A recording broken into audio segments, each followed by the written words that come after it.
Word up, son. Word. Yeah. To all the killers and the $100 billers. For real, niggas who ain't got no feelings. Check it out now.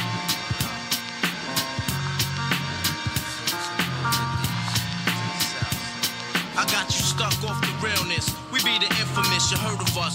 Official Queensbridge murderers. The mob comes equipped for warfare. Beware of my crime family who got enough shots to share for all those who wanna profile and pose. Rock you in your face, stab your brain with your nose bone. You all alone in these streets, cousin. Every man for theyself in his land, we be gunning. And keep them shook crews running like they supposed to. They come around, but they never come close to. I can see it inside your face, you're in the wrong place. Cowards like you just get their whole body laced up with bullet holes and such. Speak the wrong words, man, and you will get touched. You could put your whole army against my team, and I guarantee you it'll be your very last time breathing. Your simple words just don't move me. You're minor, we major. You're all up in the game and don't deserve to be a player. Don't make me have to call your name out. Your crew is featherweight. My gunshots will make you levitate. I'm only 19, but my mind is older. When the things get for real, my warm heart turns cold. Enough nigga deceased, another story is told. It ain't nothing really. And yo, done sparked the Philly, so I can get my mind off these yellow back niggas. While they still alive, I don't know. Go figure. Meanwhile, back in Queens, the realness and foundation. If I die, I couldn't choose a better location. When the slugs penetrate, you feel a burning sensation, getting closer to God in a tight situation now. Take these words home and think it through. Or the next rhyme I write might be about you. Son, they shook. Cause ain't no such things as halfway crooks.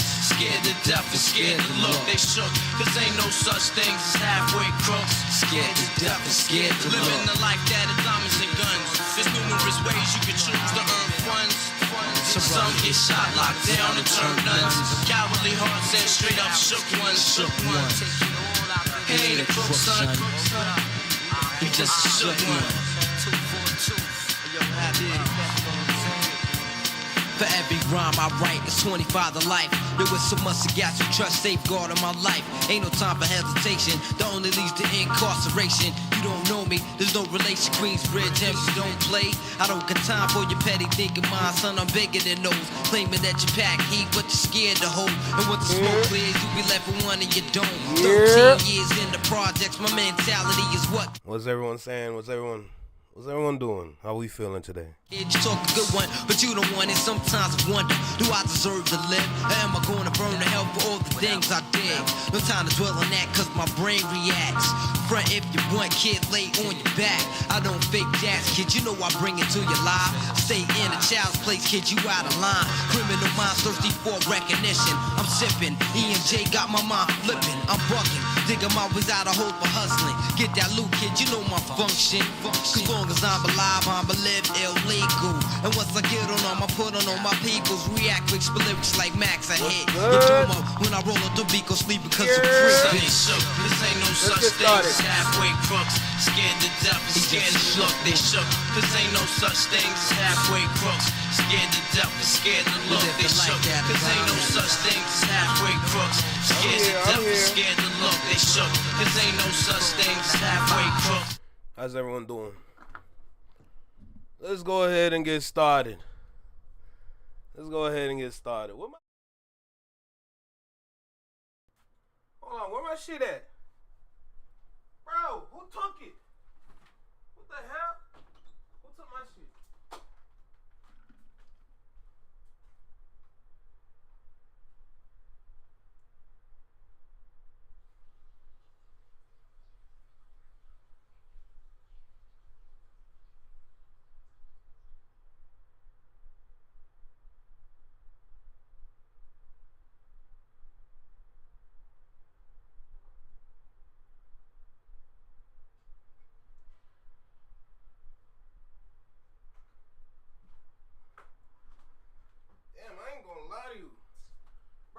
That someone took my light.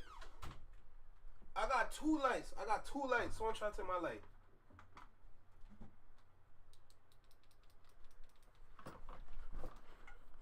All right, bet.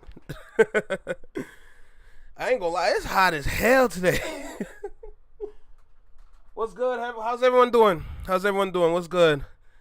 I see you. What's good, J. Tom? What's good, Josh? What's good, Anthony? What's good, Tiff? How's everyone doing? Welcome back to the Flexing Mind Network. Hope everyone's enjoying their day, having a great day.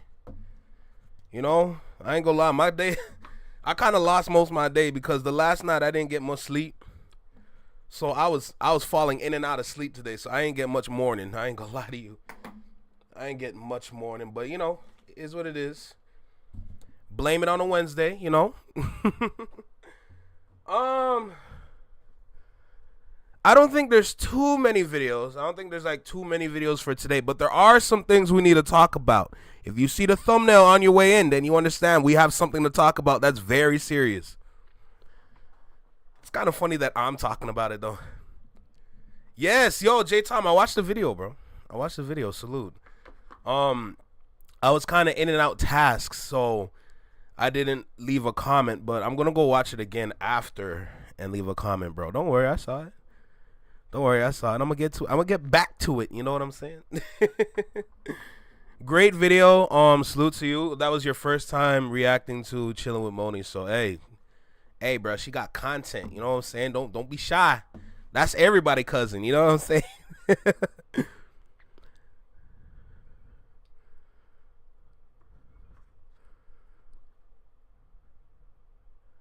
That is a wonderful question because I heard both. I heard Schoolboy Q and Doechii finna be there. But I don't even know. I literally saw the news like yesterday after the live. I didn't watch the video.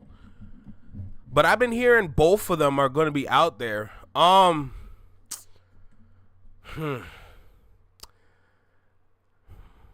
It's tough. Because I kind of want the Black Hippie reunion out there. I ain't going to lie to you. But it's for like how many shows? It's for like 2 shows or something like that. And on top of that, like, it's supposed to be in December. The fact that this is going till December is crazy. December? Jesus God. Like, December is insane. I want to get straight to the news first. 2 shows. All right. So I want to go straight to the news first. I want to just dive in with this one immediately because I think this is important. Yo, also, by the way, since you're here right now, Ron. Yo, Ron, let me tell you something, bro. Let me tell you something. Do you understand how much music I have right now? I have, listen to me. Listen to me. This is how you know I'm taking this serious. This is how you know I'm taking this serious. I'm going to make that clear right now. I'm taking this so... Do you understand how much music I have right now? And I'm not even close to filling up, like, the library with what I want. I'm just literally going through my Spotify and just trying to get everything. I'm literally trying to get everything I have in my library. I have so much music. Like, God damn. And it's not even close.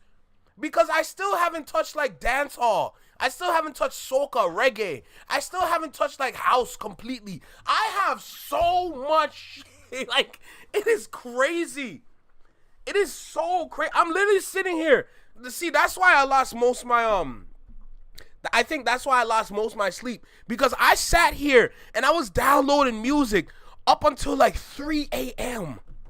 I was up until 3 a.m. downloading music. I have so many tracks. God. Oh my God.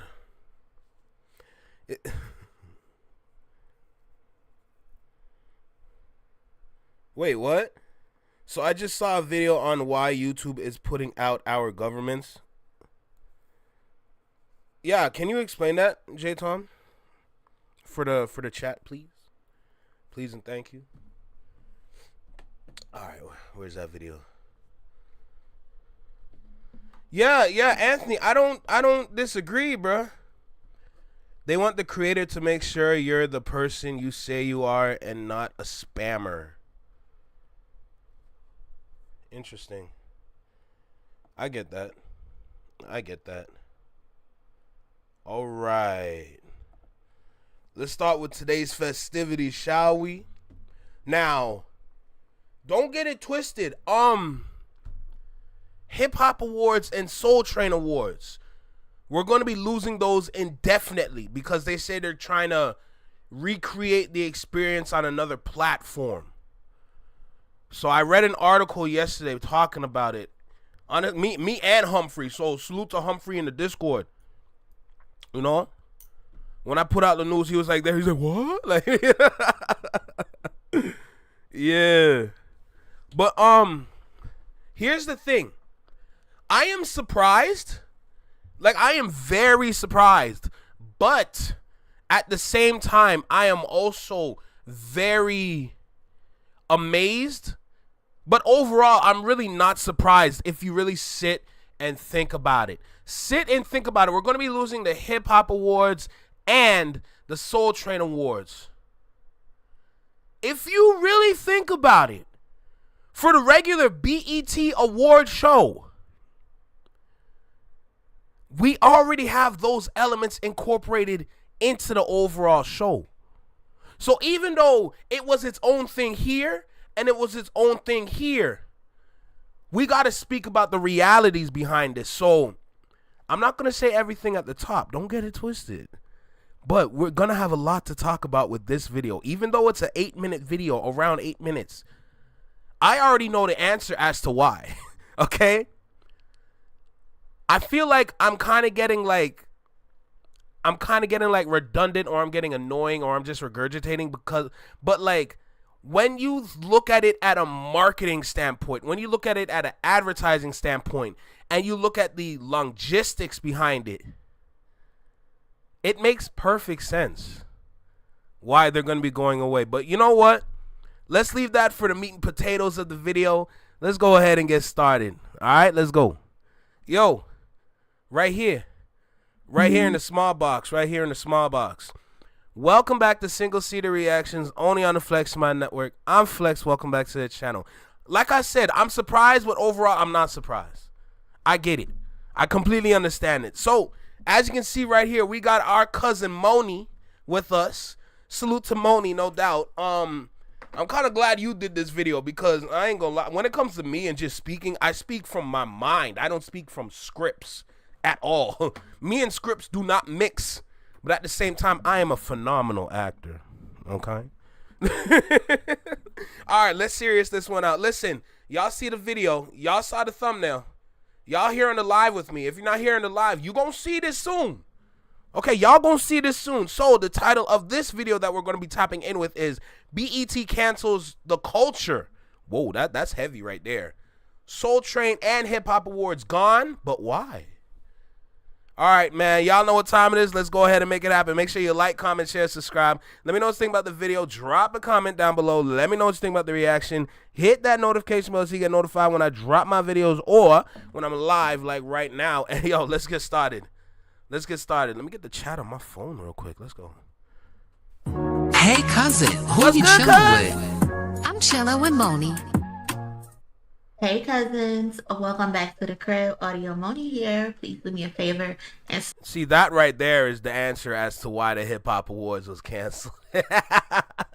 Hey, no disrespect to Fat Joe. Okay, no disrespect to Fat Joe. Okay, however, if you guys saw the Hip Hop Awards in 2024, you will understand why we are losing the Hip Hop Awards. Let me make that clear right now. It was not a good show. That show was absolutely horrible. First of all, there was no host. Yes, Fat Joe was like, oh yeah, he's gonna be like the MC for tonight, but there was no real host. There's no like nobody hosting the awards. Like, oh, so this award's gonna go to. Literally throughout the night, all you hear is like, oh yo, by the way, Kendrick Lamar won the award for Best Rap Album of the Year. I'm like, so y'all ain't gonna at least announce it or put on any kind of show? You know? And then at the same time, where it was filmed at, that's how you know it's not making money, or they don't, or their budget is very limited. Wherever they filmed the Hip Hop Awards at, wasn't even like a conference hall. It was like one of the clubs in Vegas, if I'm correct. And I'm sitting there, I'm like, I'm sitting here trying to watch the BET Hip Hop Awards. I'm like, why are there bottle girls? Since when is this hip hop? Since when this how we gonna represent hip? Why is there bottle girls coming out with the rapper? That doesn't make sense. That doesn't make any sense. I'm like, yo, something's not right here. Something throughout the whole night, something's not right. And then the performances. Bro, it's a YN generation. It's a younger generation, and barely any of them came out to do anything. How the hell you gonna have Carisha perform? Of all people, y'all gonna have Carisha perform. That is insane. Okay, so, like I said, if you look at the 2024 Hip Hop Awards, I'm really not surprised as to why we're losing that, if I'm going to be really honest with y'all. And then looking at the Soul Train Awards, Soul Train is great. Soul Train is wonderful. Ain't nobody watching that. I'm sorry. Ain't nobody watching that.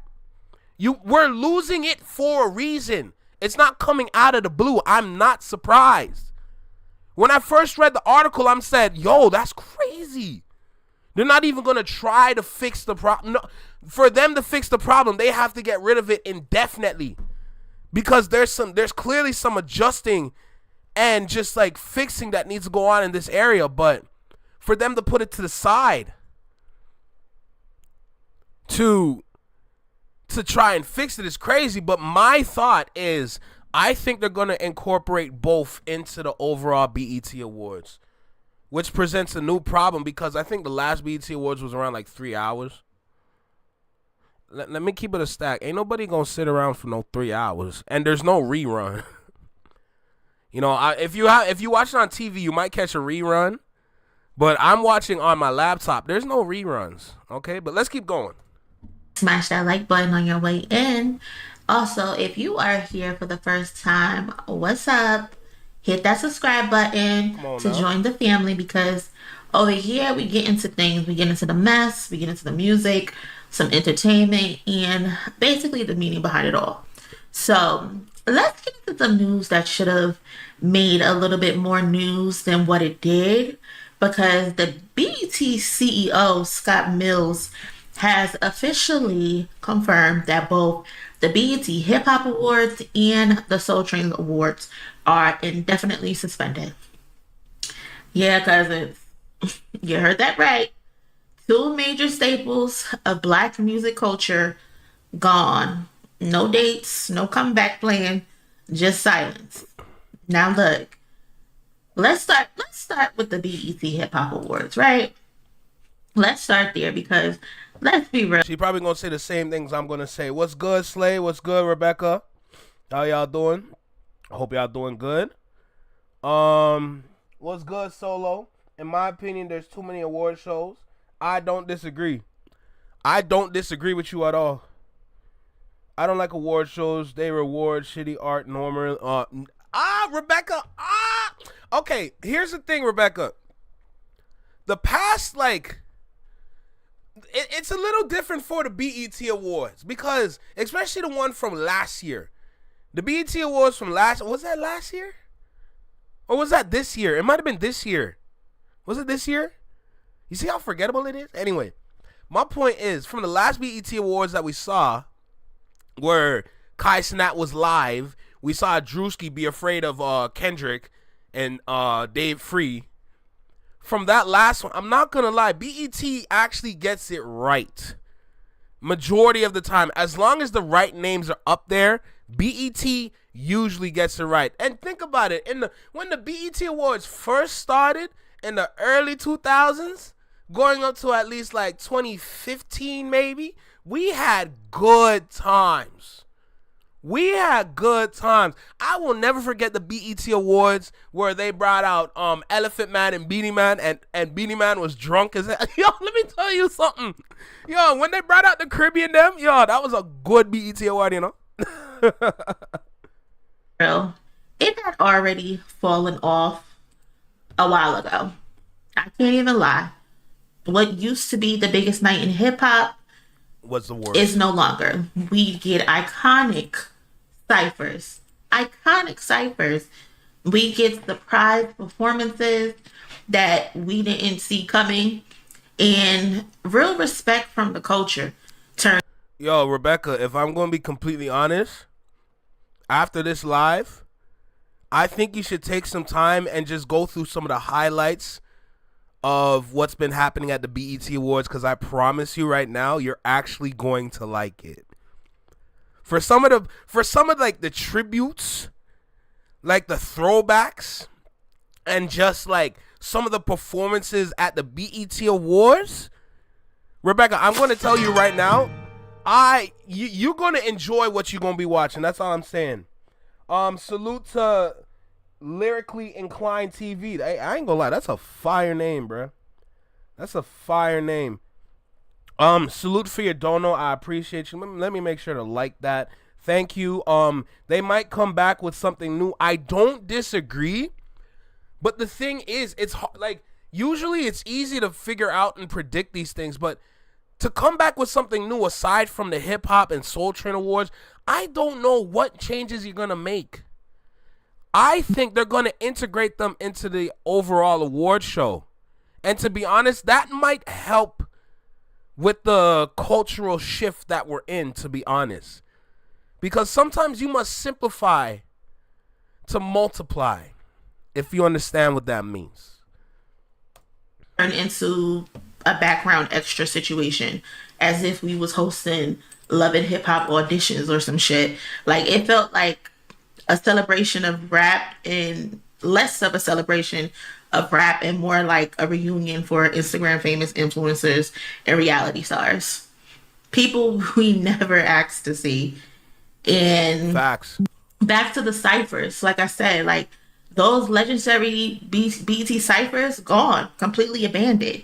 Last year they didn't even have one. I can't recall the previous year, but last year they didn't even have one. Nope. The same ciphers that gave us Kendrick, Nicki, Eminem, and even underground lyricists who became. That's another thing, because the BET ciphers was kind of like to help promote like the underground in a sense, to let people know, yo, just because your eyes aren't always looking down doesn't mean we don't exist. We're looking up at y'all, trying to let you know we right here.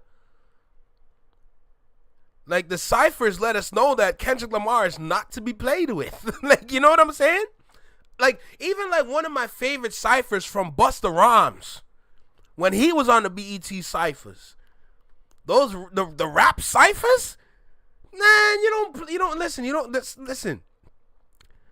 That's how you know our culture is kind of like not necessarily struggling with rap today, but it's like it's hard to let, not even like let people know, but it's hard to like promote and market the rap today on our platform, which is BET, because with BET, the reality is we work with decorum. We have some sort of decorum over here. A lot of the things that's going on in music today, you can't play half the tracks. Like, bro, the amount of times like you would have to bleep out like cuss words and all that in some of the tracks today that are getting circulation. Yo, I ain't gonna lie, there's a problem, man. There's a problem with the music. So that's another factor that goes into it as well. The music today from the young niggas. From the young people that are getting the views, the likes, that are getting the money that's being promoted. It's not good. Are they falling off more than the XXL freestyle? Oh, hell no. Hell no. XXL is in a whole other, like, it's in a whole other grave right now. XXL, we don't even know what's wrong with them over there, bro. Household names. They just stopped doing it as a whole. Last year, they filmed the entire freaking BET Hip Hop Awards in the freaking club, y'all. Yup. In the club. Like, what? Drea's nightclub. Like, what were y'all thinking? Yup. That alone made me look at the BET Hip Hop Awards from last year, and I said, something's wrong. They had the Hip Hop Awards in a nightclub. In a nightclub. Whose bright idea was to put the BET Awards or the Hip Hop Awards in a nightclub? Who was the dummy that thought that was going to be a good idea? Because they should be suspended. Suspend that nigga. Okay? It's not good, bruh. Yo. But at the same time, when I say it's not good, we also got to talk about the budget. They probably never had a big budget. 2024 might have been a bad year. But you still could have salvaged the Hip Hop Awards by making it unique. That you thought doing the Hip Hop Awards in the nightclub would have made it unique. But think about that. Think about the lack of artists from 2024's generation. And then think about the performances that they had from the older generation there. I think they had 2 Chainz in there at one point performing around some Bottle Girls. Bro, it did not look good. It really didn't look good. A nightclub is crazy. I'm telling you. They had $22 for a budget is insane. It's absolutely insane. Where would we be without those ciphers? J. Tom, that is a wonderful question. And to your other question, I thought we already knew who Destiny's Child was. It was TJ from Smart Guy. You don't remember that episode?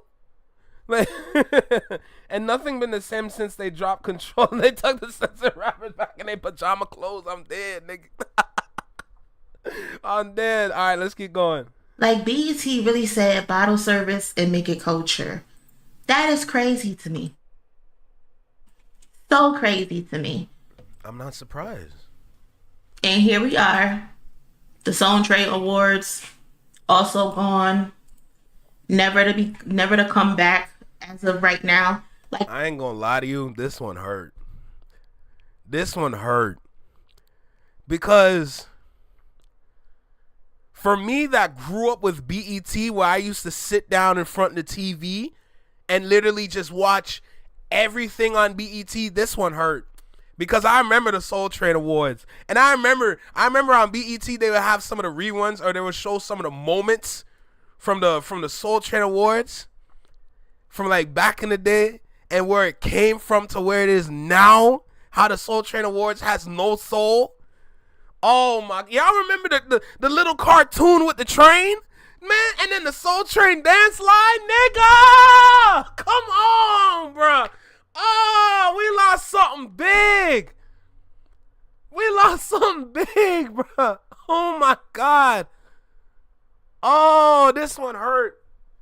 This one hurt bad. I'm not gonna lie to you. From the moments, man. Like, just think about the moments from back in the days. And the funny thing is, I'm not even that old, bro. I'm like, you know what I'm saying? Like, I'm still like, I'm still brand new to Earth. You know? I'm still brand new to Earth, bro. Oh my goodness. It just hurts. Cause yo, just think about it, man. Bro, it hurt. I think YouTube has had an impact on it because they used to premiere big artists, music videos, but now they all premiere on YouTube. That's a good point. But I think it's way farther than just YouTube, bro. If you really think about it. Because it's not just YouTube. It's like DSPs. DSPs had changed everything, because back in the day, people would have to, a lot of people for promotional purposes would wait until an award show to get something new played. Like, they dropped the track on the Friday and the award shows maybe on a Tuesday or Wednesday. That would be a perfect time for them to promote their music. Like, yo, this off my new album. Like, you know what I'm saying? This song called da-da, or they just go into the song. You know what I'm saying? DSPs has ruined a lot of these award shows, bro. See Michael Jackson come out and perform with James Brown. Oh, damn. I said he passed out. I am dead. That is hilarious. Man, but yo, think about it, man. Just think about it for a second when it comes to the Soul Train Awards. Yo, we're doing a great big disservice to our ancestors, bruh. Specifically for the Soul Train Awards. I know y'all remember Don Cornelius. I know y'all remember Don Cornelius. Is that what we gonna do to him? Is that what we gonna do to him, to Don Cornelius, bruh? That's not what we finna do. We're not finna do that. Ain't no way that's what we finna do to him, bro. Let me switch my screen right now. Because I need y'all to remember this man's face. There's no way we're not doing that to Don Cornelius, bro. Not him. Not our ancestor, bro. I know that's not what we finna do. Bro. I know. Oh, man. That's what I'm saying. This one, that's what amazed me. I'm like, we're really getting rid of the Soul Train Awards? Is that how far we've gone? That we're gonna lose the Soul Train? Man, I'm just a nigga in Canada, bro. Just like, I'm just amazed and fed up, low key. Like, but also they need new personalities to be a part of BET, because when AG and Free was, oh my God, on 106 in Park, people watched it for the personalities. I absolutely agree, but here's the problem with your point, because I agree with your point, but the problem is, in today's society, what is a personality, knowing that everybody on Instagram, everybody on Twitter, everybody on YouTube is considered a personality? Now we're in a society where the everyday person is a potential personality. So my question is, what is a personality today? I think the answer is not in the personality, but I think the answer is within maybe like the artists.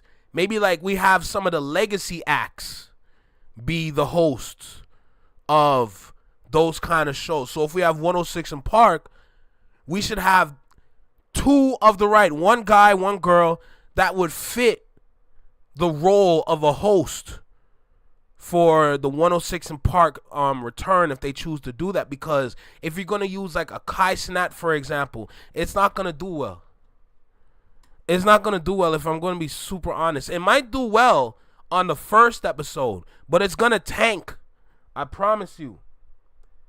As Cardi B to host 106 in Park, as much as I want to get Cardi B to do it, she's not the ideal role for a host. She definitely has the jokes and the personality, but I don't think you would want someone like her to be a host. And that's my personal opinion. It's not an overall opinion, it's just my personal opinion. That one low-key hurt. Forget the BET Hip Hop Awards. We can still have the BET Awards, right? But the Soul Train Awards, like, you can watch the Soul Train Awards with your family. It was like Sunday dinner vibes mixed with vocals, quality time. The Soul Train Awards have been around for forever. Like I said, you can sit with your grandma and your grandpa and your aunties and your uncles and watch it, because it celebrated Black excellence across generation. From Aretha. Man, I know they didn't put a picture up of Big Luther. And Whitney Houston. Oh my goodness. See, that's another thing that's missing. Soul. So, like, I know I said soul before, but I'm talking like soul. Like, you know what I'm saying? To Ari, D'Angelo, to Luke James, to whoever. Like, it was never just about the awards. It was about tradition. It was about soul. It was about giving flowers to people while they could still smell them. So, all right, guys. So remember, from my personal opinion, I don't think Cardi B would be an ideal host. The reason why I say that is also for the fact that you got to think about it. You have a lot of younger kids that were on 106 in Park at the time. Of course, you're going to be promoting music from their generation. But at the same time, like, there's still generational talents out there. But specifically talking about Cardi B for a second, what do you want to promote towards those kids is what I'm saying. Do you want to continue to promote the kind of antics of today by having someone like that be the host, knowing what kind of past they had? Or do you want to find somebody that's just as good, but that can promote something a little bit more positive than what you would get from Cardi B? You know what I'm saying? The timeline for Cardi B, I understand, like, she's been through a lot and she's a strong, powerful woman, and I am here for it. But I want something better to be promoted because, yeah, let me just leave it there. But now, y'all, I don't even know what's going on right now. It's looking like, do y'all got money for a GoFundMe? Mm-hmm. And y'all put in on this collection plate? It's crazy. Do y'all need some money, BET? Let me know. Like, it's given, we might stream it if y'all care. If y'all want to pop out, we might stream it. We might still take this shit serious. And there are whispers that it might pivot to Paramount or another streaming platform, which could work. But BET's programming lately, or for the last decade, doesn't inspire confidence. Like, nope. This is the same network that's been running the same reruns since Obama's first term. Huh. Like, how many times can one person watch Baby Boy? We don't need to keep watching Baby Boy. Yo, Anthony, I know you're joking, bro, but god damn, bro. You really think Nicki Minaj would be a good host, man? Are you kidding me? Exclusivity is what is needed for the majority of these channels. They need things that are exclusive to them that people enjoy. 1000%. That's what made BET ideal. BET was so good because of how exclusive BET was.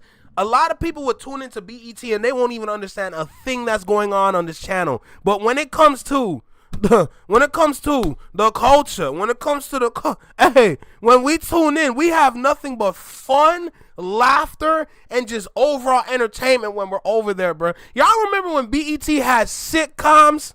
Y'all remember when you used to watch every single sitcom on BET?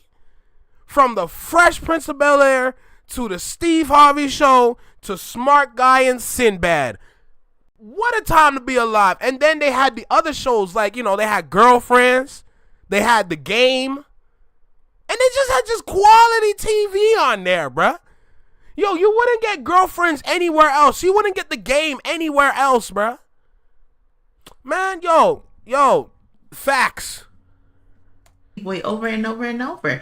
It's like y'all got it on a loop. And honestly, Stephen Hill is needed back immediately. Step to the front, Stephen Hill. Seriously. Run his contract back. Get him. For the people that don't know, that's pretty much the face behind 106 & Park. He was the reason why 106 & Park was 106 & Park. Think about every change that 106 & Park has went through, and it still was doing numbers. Think about the day when we lost AJ and Free. And 106 & Park was still doing numbers. Just think about that. Remember when Roxy and Terrence were there? And then they left and they got Bow Wow? Bro, come on, bro. Think about every time period what BET or the 106 & Park was going through, it was still hitting. Hey, y'all remember Blind Fury? No, that's a serious question. Hey, you, right there. You remember Blind Fury? Now, Stop playing with me, bruh. Stop playing with me. There's a moment. Yo, let me tell you something about Blind Fury. Let me tell you something about Blind Fury, bruh. Don't stop playing with my childhood, nigga. Stop playing with my childhood. Y'all remember this? Y'all remember this?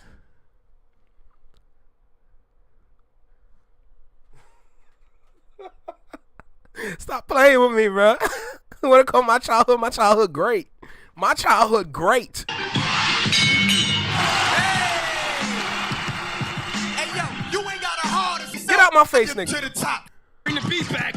Fury, show him why you mad, all right. son. You ready for this? Whoa! Shout out to Chris Breezy. Look, check it out. They said let it breathe, I'ma let it breathe.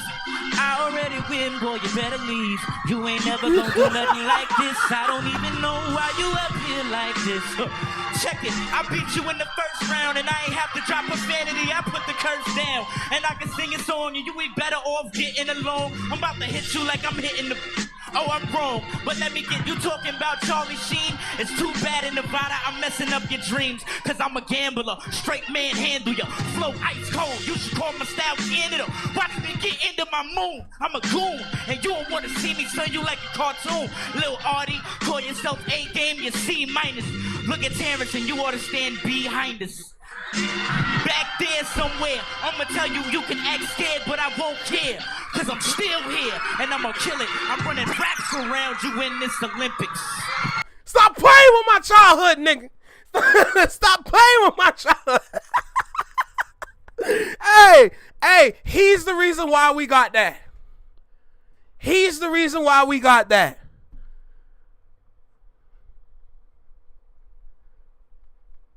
Man, what's good, King? How you feeling, bro? Yo, Blind Fury was a menace, my guy. Blind Fury was a big menace, bro. You couldn't mess with Blind Fury, dog. Are you serious? Yo, Jigsaw, are you for real? Oh my! Oh, Jin. Yo, I remember Nick Cannon brought Jin out on Wildin' Out. Jin was on Wildin' Out for a little bit. I ain't gonna lie to you, bro. When I saw Jin come up, I'm like, this nigga still rapping? And he nice? Man, stop playing with me, man. Stop playing with me. Off the beach or wherever he is and back into the ballroom. Because whenever he was at the helm, BET mattered. People tuned in. It meant something. It had a pulse. It had a vision. Cultural timing. Like now, we're asking what happened like a confused auntie at a family reunion. Come on now. It's sad that two shows that once defined Black music media are being paused like we're waiting for a commercial break that never came back. But let's keep it a buck. This didn't happen overnight. BET got very, very lazy. They stopped tapping into the people who actually make the culture. They traded legacy for virality. They tried chasing trends instead of creating moments. So if we want to bring it back, and I mean really bring it back, it's going to take more than slapping it on a streamer and calling it a day. They need to do some real connecting with the community, the artists. They need to get the artists back outside. If artists showed up, their people will tune in to watch their favorite artists. So they need to do something that can get these artists back into these chairs. There needs to be a purpose. Otherwise, it's just another Black event. Bring back Summer Jam or something, bro. Bring back the Summer Jam. Do something. BET needs fresh new faces. But fresh new faces of people that understand what is the main goal when you are hired onto like the marketing staff for BET. Because the thing about this is that it's in a very pivotal moment because it can go two ways. It can continue to go down, well, three ways when you think about it. It can either continue to go down the path that it's on. It can course correct and go back on the path it was on, or it can get super woke. And I ain't gonna lie to you, as important as some part of the woke culture is, that's the last thing people want to see on TV. And numbers and ratings show. Because from movies to television shows, people are not as tuned in as they should be. Because a lot of things have just gotten too just too serious, too real, and it's a problem. We need to bring back the moments that made BET what BET was. And honestly, the only way to do that right now is through throwbacks. So I feel like okay, think about it like this. Y'all know about what's going on at SeaWorld? With Smiles and South Star? Damn, nigga. Damn. Y'all see what's going on with SeaWorld? SeaWorld had Fat Joe perform. SeaWorld had Bow Wow and Soulja Boy perform. SeaWorld had Waka Flocka Flame perform. You see how SeaWorld is tapping into creating moments? That kind of helps prove my example. Because right now, the only way to get a real moment is through throwbacks. Now, BET, that's the one thing BET is really good at. But with the kind of acts that we have today, it's going to be hard to make moments. It's almost like you have to force a moment. And that's not always good. You know what I'm saying? Holy, they needed to have some original content like they should have had with Power. Ooh, that's a good point. But see, for lyrically, in your point right there, that just goes to show you that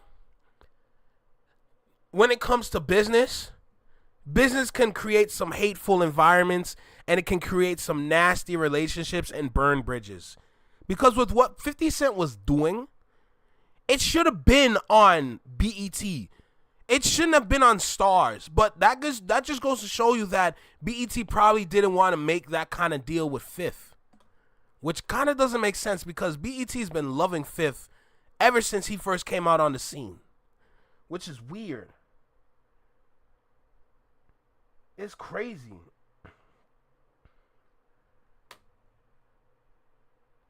Oh, J. Tommy got finals, bro? Hey, you remember what I said about your grades, bro? Just don't forget that. Lost in time. Come on now. But cousins, if you made it to the end of this video, shout out to y'all. Go ahead and smash that like button. Drop a comment with your thoughts on this entire situation.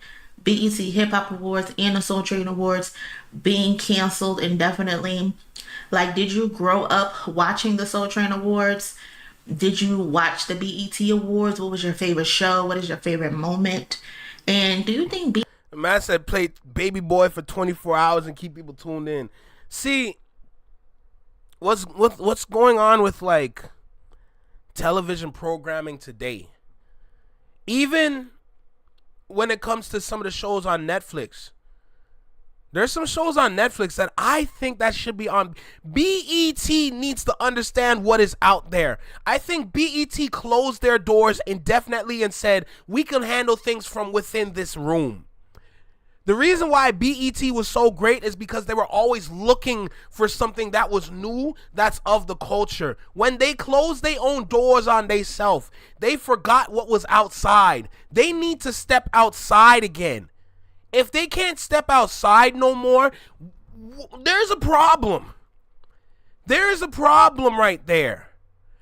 Think about the things that I listed from back in the day. Legacy moments. Do you understand how easy it is to recreate those moments? You just need the right people. And the people are out there, but BET needs to be outside. You can find another Don Cornelius just in today's world. I ain't gonna lie, it might be somebody's drunk uncle. You know what I'm saying? But hey, having somebody like that already, that can actually help you. Just like, yo, this guy hilarious, bro. Who is this man? Or just find a comedian. Find a comedian that can step into that role and play the part. That's easy, bro. Ciphers? Just get the right rappers together in a room. Boom. You got a quality cipher. Easy. TV shows. There is a plethora of TV shows out there. There's some on Netflix. There's some on other of the streaming platforms. You know, I don't know if you can get anything from Disney. You know what I'm saying? But you can get something from HBO. You can get something from Stars. Have some deals where you can have those shows play on your platform so you can make some revenue. Reason why I want them to go down that route is because that can create an opportunity to bring back sitcoms. Of course, it's not going to be the same as what it was before, how it was naturally put together. The studio audience in the back was an actual studio audience in the back. But the reality, we need sitcoms. We need those. That's what brought people together. That's why they played so many sitcoms on BET. They worked in terms of bringing families to the channel. They forgot what that was. Or they it just gets to a point where you see the areas where they can fix, where they can heal, they can stitch up, they can mend. You just need to know what's going on outside. Once you understand what's going on outside, I promise you, you can start to rebuild your channel and your platform. Bro, you can have contests to kind of find ideal people that you would need. Not, I don't know how you would go about it exactly, but there are ways to finding people. There are ways. You can do an American Idol tour. Be like, oh, we're trying to find somebody new, a new, fresh, new face for BET. Something as simple as that. You know, there's so many ways to go about bringing a change. But like I said, you have to go outside. So I don't know who's working at BET now, but let me tell you something. Get up. Get up. Because I'm telling you, if you continue to sit down, we're going to lose what we've built. Everybody needs to get up. Even the CEO. Everybody need to get up. Because if y'all continue to sit down and do nothing, kiss BET goodbye. BET can bounce back from this. Honestly, I don't know. I haven't personally watched BET in years, but when I did... But King, watch this now. Let's make our own sitcoms. Bro, that's pretty much Tubi. There's some good shows on Tubi too. Don't get the nonsense. Don't get the garbage that's on Tubi. Tubi has some good shit. I ain't gonna lie to you, but hey, that's the answer to what you're saying. Let's make our own sitcoms. Tubi. Like I said, it was always a freaking Baby Boy rerun. So cousins, don't forget to subscribe to the channel. We're on the journey to 30K cousins, and I would love for y'all to be a part of it. Y'all stay safe, and I will catch y'all in my next one. Later. Hey, cousin. We appreciate you, Cozy. BET needs to recruit the right people and let go of their CEOs. J-Tom, the thing about what you're saying is that it's 100% or 1,000% correct. But the reality behind it is that they don't want to lose their seats because they're making a lot of money from where they're sitting. They don't want to let it go. They're greedy. And you can say that about damn near every part of the industry. We know we have the right people out there that can get into those seats and bring about a change. But those people that occupy the seats still don't want to give it up. They still want to be that person, be like, oh, look what I did. Look what I did, and I'm still here. Just think about that for a second and just apply it to every other industry out there. As long as they sit in those chairs, I don't really think we're going to get anything good for real, man. You need fresh, younger faces to take over, to truly tap in and utilize what we have. But BET's falling off. BET isn't getting the same numbers as they used to because they're not trying no more. Because they're not trying no more. Like I said, going back to the what's it called? The comment that I made about BET closing their doors. The reason why I say their doors are closed is because their minds are not open. Think about that. There's so many different comedians out there where you can literally bring back sitcoms. Sitcoms was made because of majority of the comedians that are out there. We have the right people out there to make a show around them and make it good. All you need is a good writer. Okay? Not somebody that can write some nonsense. The sitcoms is what brought people to BET and running those sitcoms. Even the reruns, because there were some episodes that were just hilarious. You know, hey, here's a good idea. Why isn't Bel Air, the Fresh Prince show, Not Fresh Prince itself, but Bel-Air, the show. Why is it on BET? And if not, why isn't it there? If it's on BET, okay, cool. That just goes to show you I haven't even turned on a TV in such a long time because there's nothing there.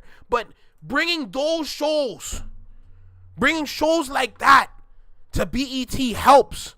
Yes, I know a lot of us are used to not watching advertisements because of platforms like Netflix. But honestly, if you had those shows on BET, let me tell you something. I will watch every single ad that comes up. I'll watch every single ad that comes up if I'm going to be honest. Because that just means that I'm watching something good. You brought me here for a reason, to enjoy something. You got a new season? Let's tune in and check out the season. Is there someone who can take BET's place? Yeah, they might just want to. They just want to close down. Who can take the place? The person that she mentioned in the video, this man right here. This is your ideal person. I think he deserves the CEO chair. I don't know if anybody's familiar with R&B Money.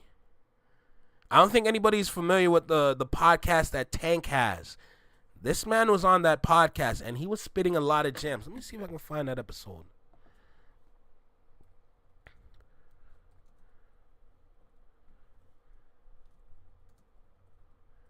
Let me tell you something. I don't know if I can find it, but Tank has a podcast, and on the podcast, they had that individual. They've also had an episode with L.A. Reid and all that, but like, my point is, just hearing somebody talk about the legacy behind 106, having somebody that cared about the project, cared about this show, cared about capturing audiences, understanding demographics, understanding their overall target, capturing somebody like that to produce something like 106 is generational. You will never get somebody else like that unless we go out there and actually find that person. We need to find somebody that cares, that truly believes in this thing. It's hard to find people like that. But for what he did for such a long time, even something as genius as having 106 be 106 and party on New Year's, and I remember because I used to watch the Top 100 countdown all day. I was young. I had nowhere to go. I used to watch the Top 100 countdown. I watched a lot of TV. So I hope you understand why I talk the way I talk. My point is, I used to watch every single music video that came on for the Top 100 on New Year's Eve. And then they would have the 106 and party for the last 10. Bro, stop playing with my childhood, bro. Stop playing with me.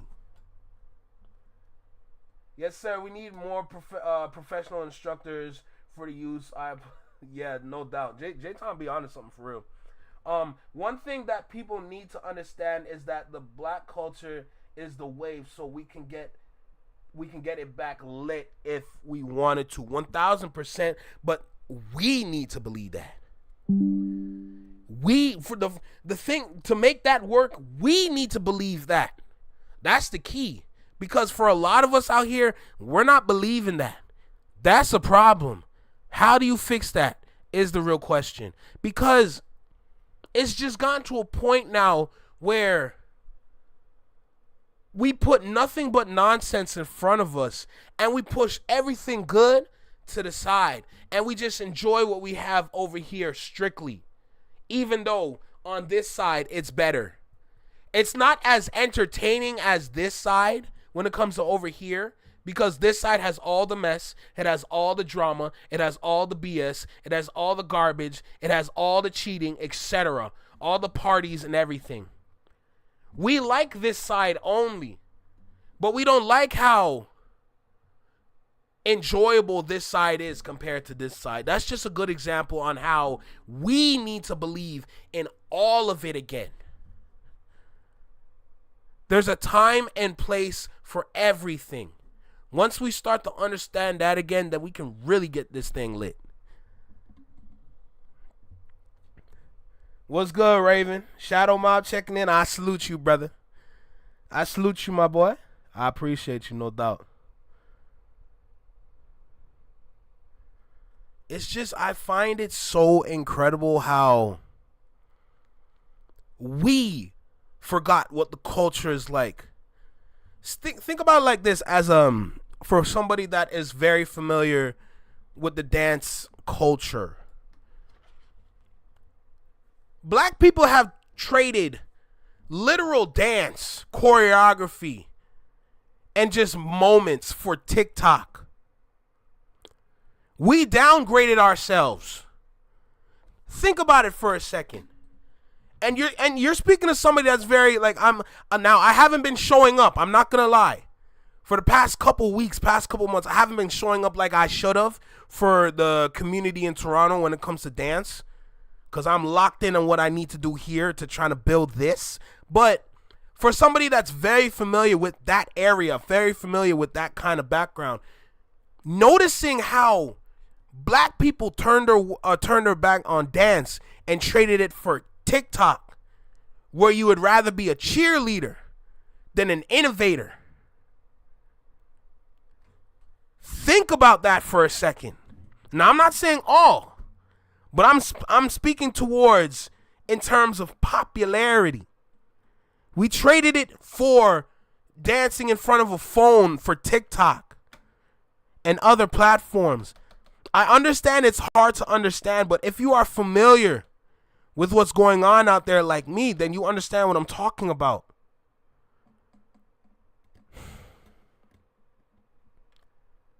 It's crazy out here, man.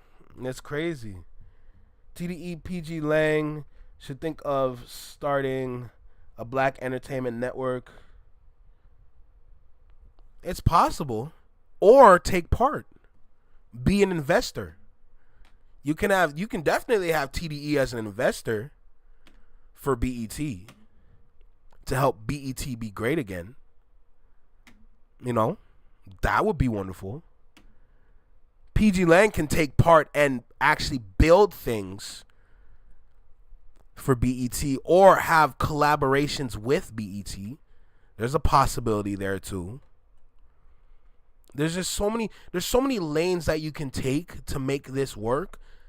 The key is to stick to whatever lane that you're in and build that road for your success. I think that's enough speaking for this. I think that's enough speaking for this. I definitely brought up some conversational points in this video. Damn, I've been speaking. I ain't gonna lie to you, bro. I can't help it. I just love to talk. There's so much I want to talk about when it comes to BET. This is childhood right here. This is childhood right here. You know what I'm saying?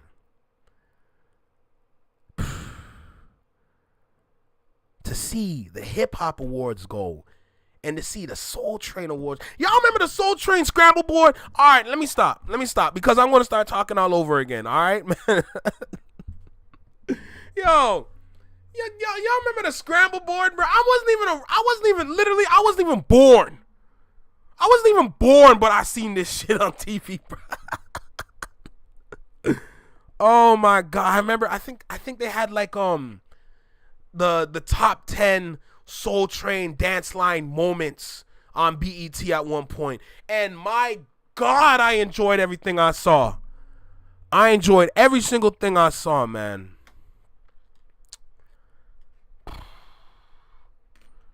Hey, I just finished talking about BET, Tiff. I don't think I'm gonna like talk any more about it because I'm just gonna talk for another like hour or so. You know, so I'm just gonna take that. We're gonna park it to the side, and we're gonna say, you know what? I'm good here. You know.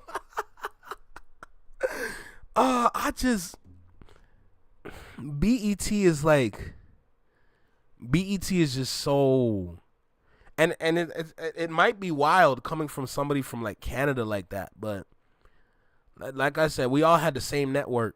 But BET is just so, it's so influential for me, man. It's so influential for me, just remembering all those moments from BET. All the times when I was watching something I shouldn't have been watching on BET. Yes, I remember the Soul Train Scramble Boy, but how old are you, my boy? You're going too far back with that one, though. That's what I'm saying. I wasn't even born. Yo, Raven, I wasn't even born, but I know about this shit, nigga. That's what I'm saying. Like, that's what BET was just the same way how BET was a moment for a lot of like Americans. For a lot of us Canadians here, BET really was something very pivotal for us, bro. One thing is that some people like to run home and they go watch their favorite cartoons. We used to run home and catch Fresh Prince of Bel-Air on BET at 4 p.m. Yo, come on, bro. BET Uncut, legendary. Facts. The changing of the guard mucked it up. Shout out to Nelly. I'm dead. Oh my god, man, this just BET just had so much greatness. Y'all remember the theme song for BET? They used one of the Earth, Wind, and Fire tracks. Shining star for you to see what your life can surely be. Nigga, stop it! Stop! Oh, you gonna make me cry and shit, bruh. What? Oh my god. Shining star for you to see what your life can truly be. Oh my goodness. God, bro. Oh my God.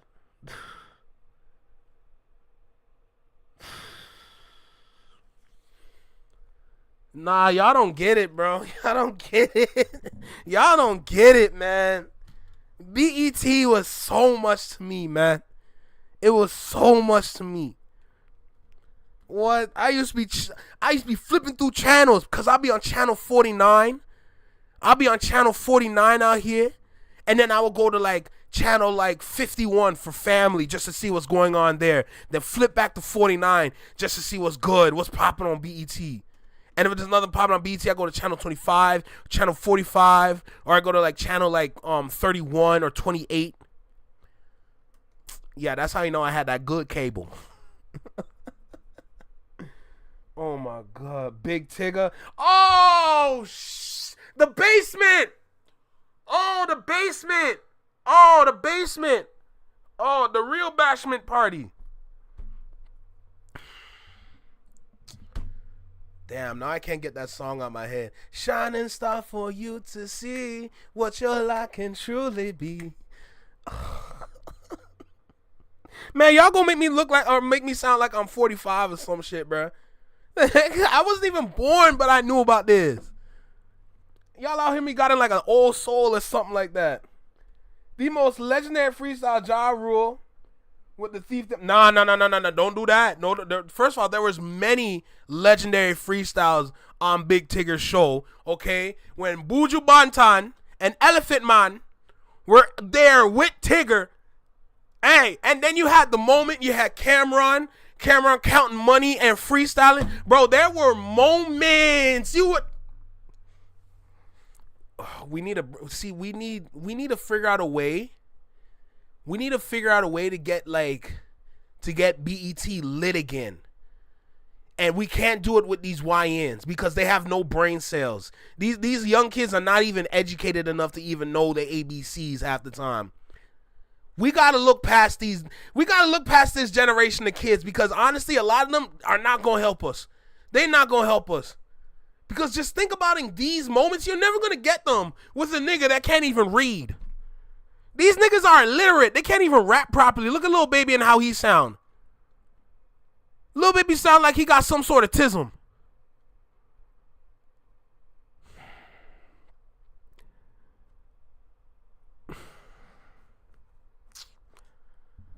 Man, just if we don't do something with BET, we're gonna lose it. Remember, I tell you that. Girl, I miss Rap City too, bro. Yo, Solo, I miss Rap City too, man. Facts. Big shout out for real. He's still playing. He's 80, still playing Bads. Facts.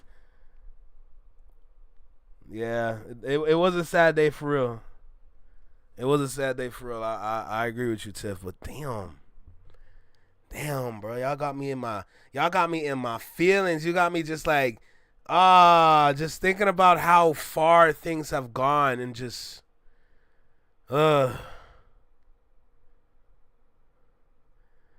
childhoods are going away for real, man. You ain't lying. You ain't lying at all.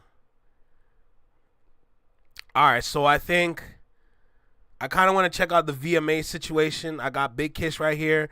Or we can check out Lupe Fiasco is better than Kendrick Lamar.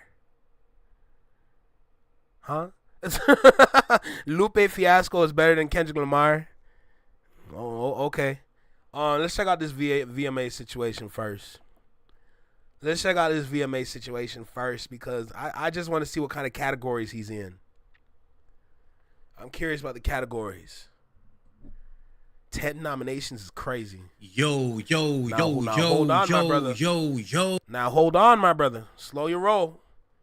This man must be on vacation. You in a hotel room. Dwayne, I miss 106 in Park too, bro. Who the F said that? That's a great question. That's gonna be the next video. We got some videos to get through for today. I know that for a fact. I got a couple uploads to do later. But I still want to end around the 3-hour mark. I don't want to be on for too long for today. I got things to do, but I want to make sure that Destiny's Child Carter. The Cater to You. Hey, yo, you remember Terrence Howard was fighting for his life, Tiff? That nigga was sitting there like, oh Father God. Yo, you had Terrence Howard fighting back demons. This nigga sitting back like, oh, Jesus, God, help me. Somebody help me, please. Lord have mercy. This nigga wiping sweat off his face like, Jesus, she too close to me, bro. I know I'm in this good cut suit, but God damn. Oh, my. Jay-Z, take your girl away from me, nigga. Oh, she gonna get it.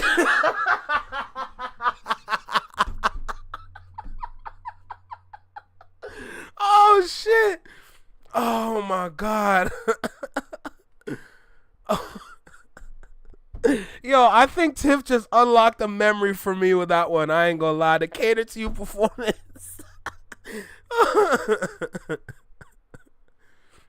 Oh, she really did have to redeem herself after that fall. His wife really did divorce him.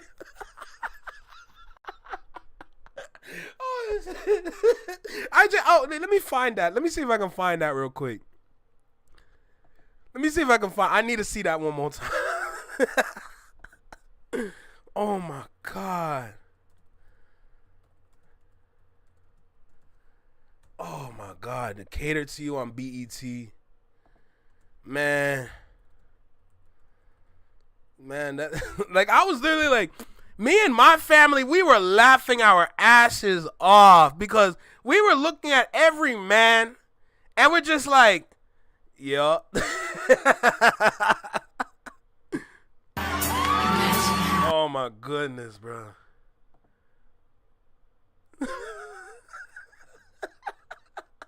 Yo, BET Awards was so elite.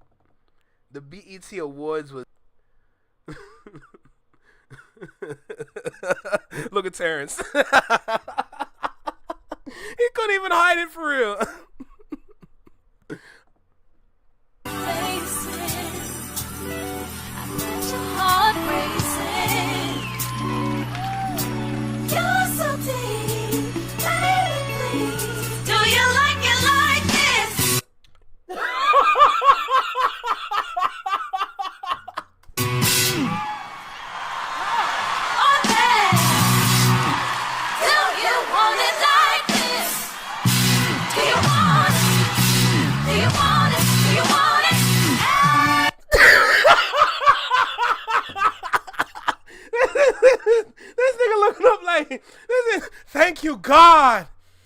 Thank you, God.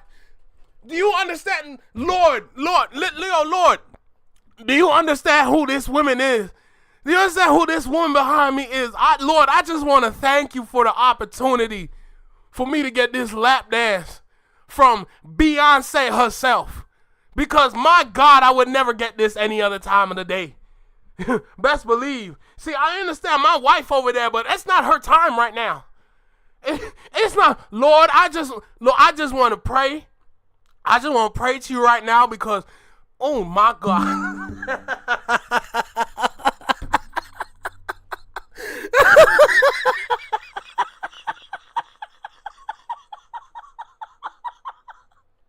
Oh, shit. Look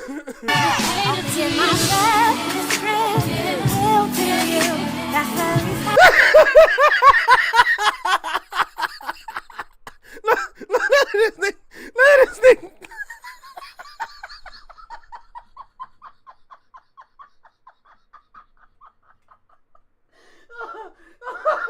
Oh, thank God I got a fan in my room. Oh, thank God I got a fan in my room. I would have passed out by now. That's the least I can do. Cater to you through the good, the bad, the ups and the downs. I'll still be here for you. Let me cater to you, 'cause you're beautiful. I love the way you are. Fulfill your every desire. Your wish is my command. I wanna cater to my man in your house. So pure, your love shines through. The darkness will get through. So much of me is you. This nigga is hypnotized. This nigga is hypnotized. Hey, do you understand how hard it is to get moments like this again? Do you understand how hard it is to get a moment like that again? Knowing that you have a woman out there untouched and she all over your lap, nigga. Oh my God. I wanna cater. Be the first man to stand up.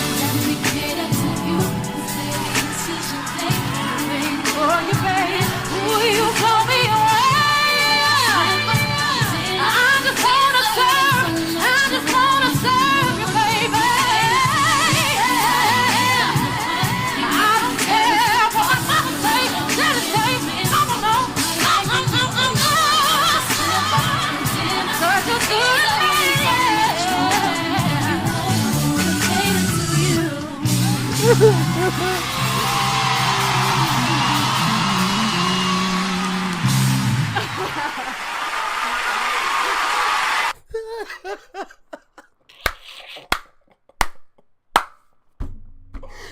Yo, this hands down the funniest shit in the world, bro.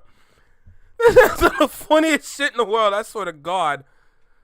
Oh, it is so funny, man. Bro.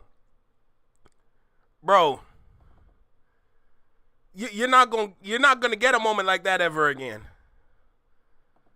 You're not gonna get another moment like that ever again. Oh my goodness. Oh my God, bro. I needed that laugh. Let me tell you that. Oh, that was so funny. Y'all don't understand how funny that was, man. Y'all don't even know. That shit. Bro, this man literally was hypnotized. He couldn't believe what he was hearing or what he was seeing. Just think about that for a second. This man didn't know what to do with himself. Meanwhile, you had Nelly was smart to have them shades on. Nelly was smart to have them shades on. He just was moving his head around too much. If you just kept your head still and just move your eyes like, God damn, Lord have, like, you know what I'm saying? You could have done that with the shades on. See, you got Magic Johnson there. That nigga don't give a damn. He like, like, but Terrence Howard, bro. Oh, they bitched him. They made him look like the first simp ever. All right, let's get started. Let's get started. Let's chat. Let's talk about these VMAs real quick. Oh man, let's talk about these VMAs real quick, man. Let's talk about it. So as you can see, we got Big Kish in front of us. So y'all know what time it is. I want to see what the categories are. I wonder if they're gonna go through the categories real quick. But with that being said, let's go ahead. Let's get started. Y'all know what time it is. Let's kick back, have some fun, and catch a vibe. Let's go. Yo, right here in the small box. Right here in the small box. Welcome back to Single Seater Reactions, only on the Flex Mind Network. I'm Flex. Welcome back to the channel. Did the Ville just drop? Hold on. Don't be wrong. And petty like this kid. Oh, say less. So look, y'all know what time it is. Y'all see Big Kish in front of us. The title of the video is Kendrick Lamar shuts down the VMAs. 10 nominations. This is wild. Y'all know. Let's go. Make sure you like, comment, share, subscribe. Let me know what you think about the video. Drop a comment down below. Let me know what you think about the reaction. Hit that notification bell to get notified when I drop my videos or when I'm live like right now. And let's get started, bro. Let's get started. Let's go. Yo, Big Kish back up in here. Looks like Kendrick Lamar was nominated for the VMAs. That's the MTV Video Music Awards, y'all. And I'm telling y'all, man, he just winning from now on. Or what he was touching, I'm dead. Oh, no. Now, Nelly and Kelly. Let me tell you something. Nelly and Kelly, everybody knew there was something going on there. Since they done Dilemma together, everybody knew there was something going on there. So I'm not even surprised that Kelly chose Nelly. Oh, man. It's just a whole lot of winning going on. And a whole lot of hating been going on, too, as we know. But we're going to celebrate these wins right quick. We got a post from TMZ via X that we about to get into. Y'all know I'm like holding y'all. Without further ado, let's get it. So it says nominees announce some of the biggest names in the industry graced each category in an extremely competitive award circuit. From Kendrick Lamar to Tate, I don't know these people. Taylor Swift. Let us know who's getting your vote. So yeah, let's see what we got right here, y'all. The corner on September 7th, and the nominees for each category just dropped, and this is going to be a really exciting race. Let's get right into it. The first category, Artist of the Year, and probably the one that most people care about, with a stacked lineup of Bad Bunny, Beyonce, Kendrick Lamar, Lady Gaga, who many people are already saying is going to win, Morgan Wallen, Taylor Swift. So everybody's saying Lady Gaga is going to win. The Morgan Wallen guy is up there. The boy ain't up there.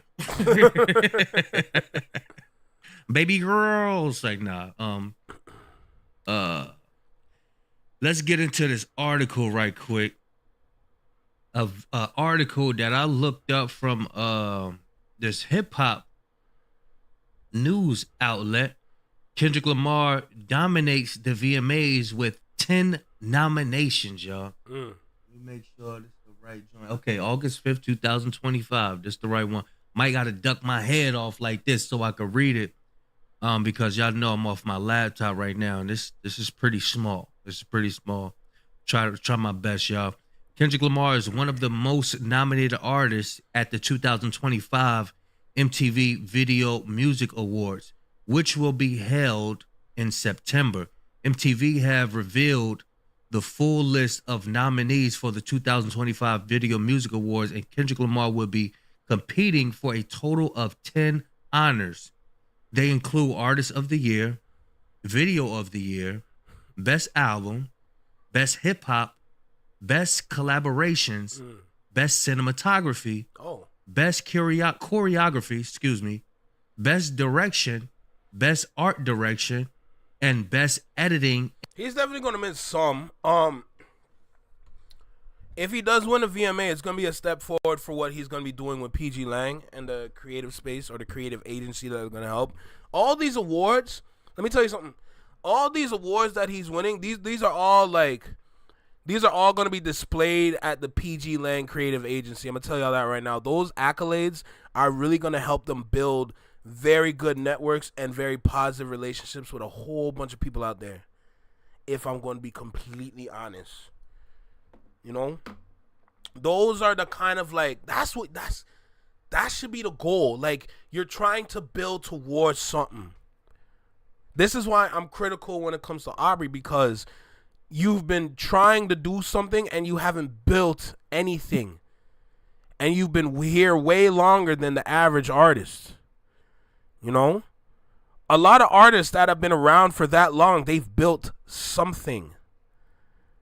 Whether if it's like some sort of like brand, some sort of like, well, looking at Kendrick Lamar and the agency, or just like something substantial for like their hometown. You know what I'm saying? But like coming to Aubrey now, it's an issue because what have you really built is my question. And I'm always going to ask this question because I would walk around and I don't see anything substantial. You've been around for this long. You've been making all this money for this long. Your name's been all over the charts for this long, and you haven't built anything. That's a problem. I'm just saying. In turn, he is the hip hop artist with the most nominations, man. Why'd Give you say Dot it a like hand, man.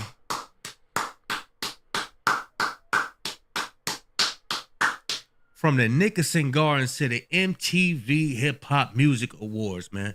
This is crazy, bro.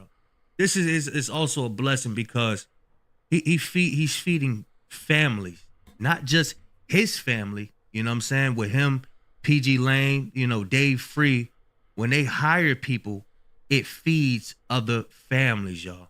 You know what I'm saying? It feeds other family, and that's what it's about. When you get put on in this, you get put in this certain situation, you know, your situation get better, you put other people on, and you help feed other families. That's what it's about. Let's continue. Ahead of him are Lady Gaga, who is up for 12 awards, and Bruno Mars, who is competing for 11 awards. Damn. Additionally, Sabrina Carpenter and Rose, I don't know who Rose is, each have 8 nods, while Ariana Grande has 7 nominations. She look like a witch. Look, they always got to mention to look. They always look. They always. Bro, the fact that Not Like Us is still, that's so crazy. I'm starting to understand why a lot of people are getting the fatigue, but this is what it used to be like. Let me just say that first, because when music came out way back when, like you had to be with it for a while. You really had to take it in for a while before you get something new.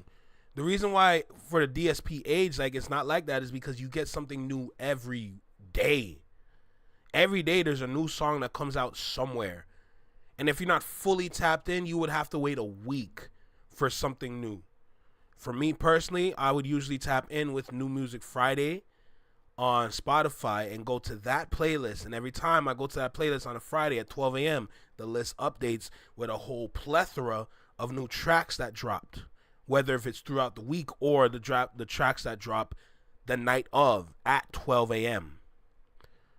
Right? That's what it used to be like, though, just going back to that point, because like I said, you really had to sit with music to really enjoy it and to really like take it in to the point where you say, you know what? I'm glad I was here for the whole run. Now I can't wait for something new. That's what it used to be like. But it's magical to see, because in this day and age where we have these kind of award shows and these kind of like just overall moments, you can actually win awards just based off of how good a song is. Like, it's the same thing when you hear like Yeah by Usher way back when. That was overplayed everywhere. There was a plethora of Usher songs that were overplayed everywhere. Even for Chris Brown when he put out Forever. I know everyone remembers Forever. And Dance Forever, ever, ever, forever. Y'all remember that? Like, that song used to get overplayed too. Rihanna tracks used to get overplayed. What was it? The one track she had, Take a Bow. Take a Bow was overplayed everywhere. They used to play it at swim, like when they had the radio at the swim, like the local swimming pool. That used to get played like throughout like the 3-hour swimming session. It would used to get played like at least like 6 different times. It really got overplayed. But that's where we came from. I'm not saying that's where we're reverting back to, but just looking at the run for Not Like Us, when I go and look at back in the day, I'm like, I understand now. Or I always understood. Because that's where we came from when it comes to music. So when I see people complain about how the song's being overplayed, get comfy, because this is nothing. We used to sit with songs for years. We literally used to sit with songs for years before we get something new. And you think it's getting overplayed now? Just think about back in the day when everybody was listening to things off the radio. When everybody was listening to things off the radio, that's when things were really getting overplayed. Every channel damn near had the same songs. Every radio station will play the same music over and over. Not Like Us will be talked about for decades to come. It's literally this generation's ether. Facts. It's literally facts, bruh. I'm not surprised at all. I'm really not surprised at all. This is where we came from. So to see where it's going now, just sit back and enjoy the ride. We're going to get new music from him soon anyway. So just sit back and enjoy. Always got to mention this. Look, check this out. Lamar's iconic Not Like Us diss track is single-handedly helping him earn 6 of his nominations, while his album GNX and his collaboration with SZA Luther are being recognized as well. Lamar dropped Not Like Us as the cinematic diss track in his viral feud with Drake in 2024. Damn. Oh man, this is love. This is beautiful though. This is beautiful because other people could be getting all these awards, all of these accolades, and they take it all for themselves. Ain't thinking about nobody else. Ain't thinking about elevating. Ain't thinking about allocating the funds to putting back into the business that they have. You know what I'm saying? And go out and buy all these mansions, that mansion, this mansion, and all of that. You want them to combine all the categories? How come? Help me understand. Explain that one to me, please. Help me understand that. Meanwhile, you got people in your family struggling. You know what I'm saying? But yeah, this is what it's about, man. The song already won 5 Grammy Awards for Record of the Year, Song of the Year, Best Rap Performance, Best Rap Song, and Best Music Video. Additionally, he performed it at the Super Bowl halftime show. Drake is up for an award at the VMAs as well. Okay. His song Nokia, Baby Girl. I was mistaken. Hey, look, your boy up in there too. Drake up in there. I stand corrected.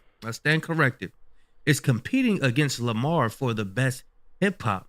Hey, it is what it is. I don't know what's going on with Bruno Mars, but the only thing I can think about is that song that he did with Lady Gaga. I don't even remember how the lyrics go. If the world was ending, I'd rather be with you, or something like that. The song, it's literally a duet that they had together, Bruno Mars and Lady Gaga. So I understand that song is a very good song for like the overall audience because it's a good duet. I'm not gonna lie, but it's not necessarily my cup of tea. But I do understand at least that, you know what, the song that they have together is a really good song. So that's the only thing that I can think about with Bruno Mars, that him and Lady Gaga have that song together. So to see Lady Gaga there and Bruno Mars' name as well, I understand. Just off of that one song. Yeah, so this is the way it go. We could battle it out for this one too. The MTV Video Music. Oh yeah. Oh, this is Video Music Awards.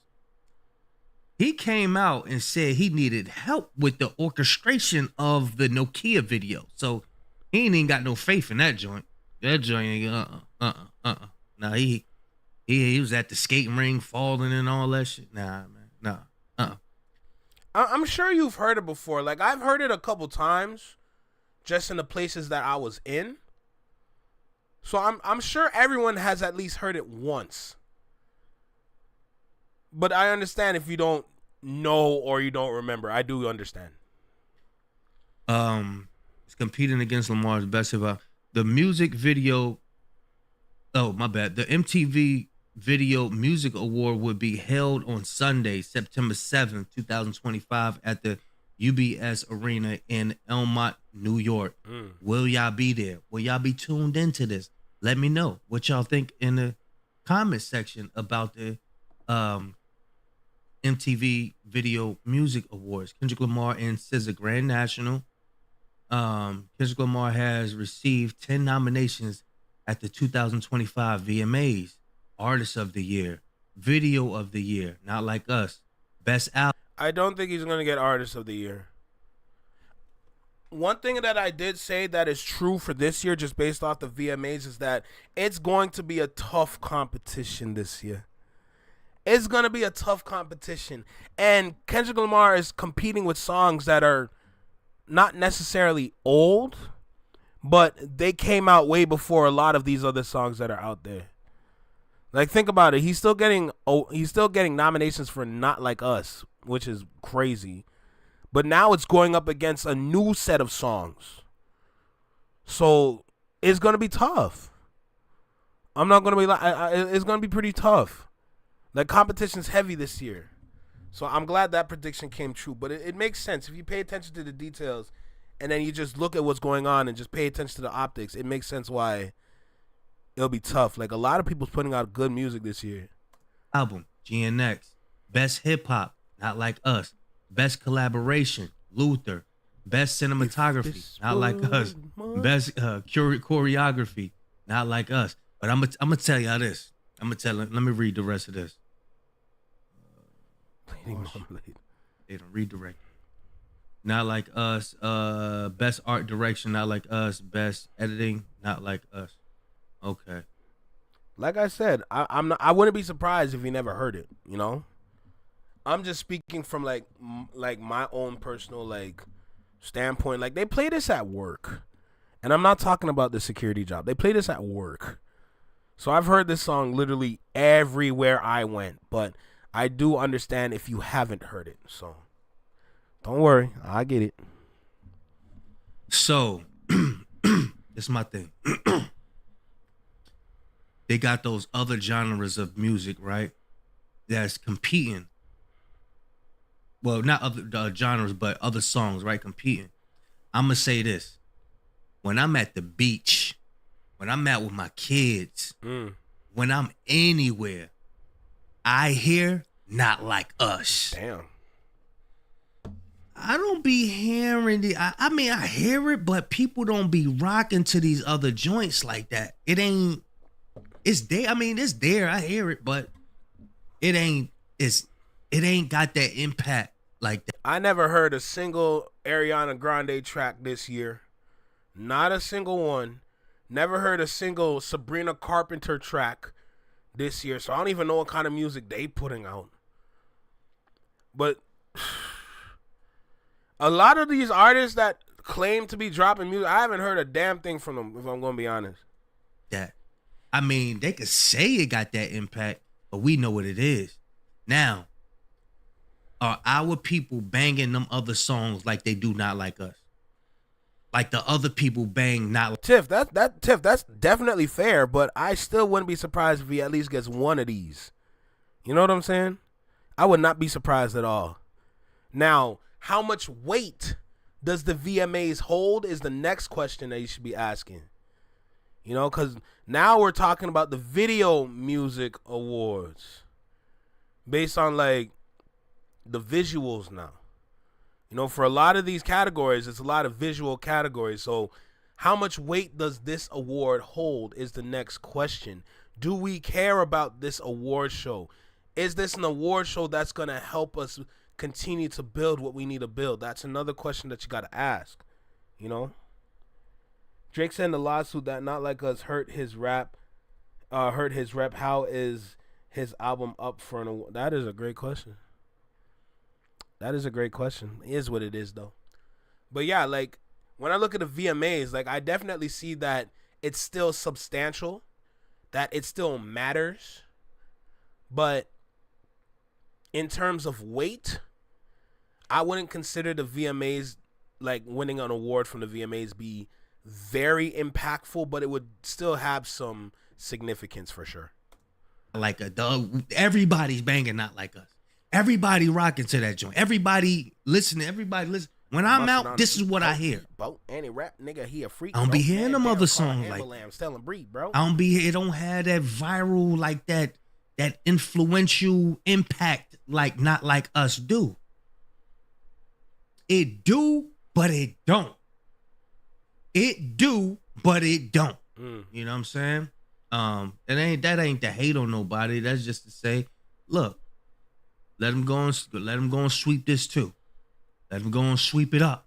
Sweep it up. You know what I mean? I don't know about no sweep. The announcement of the VMA nominations comes as Kendrick Lamar and SZA have been performing together on the GNX on the Grand National Tour.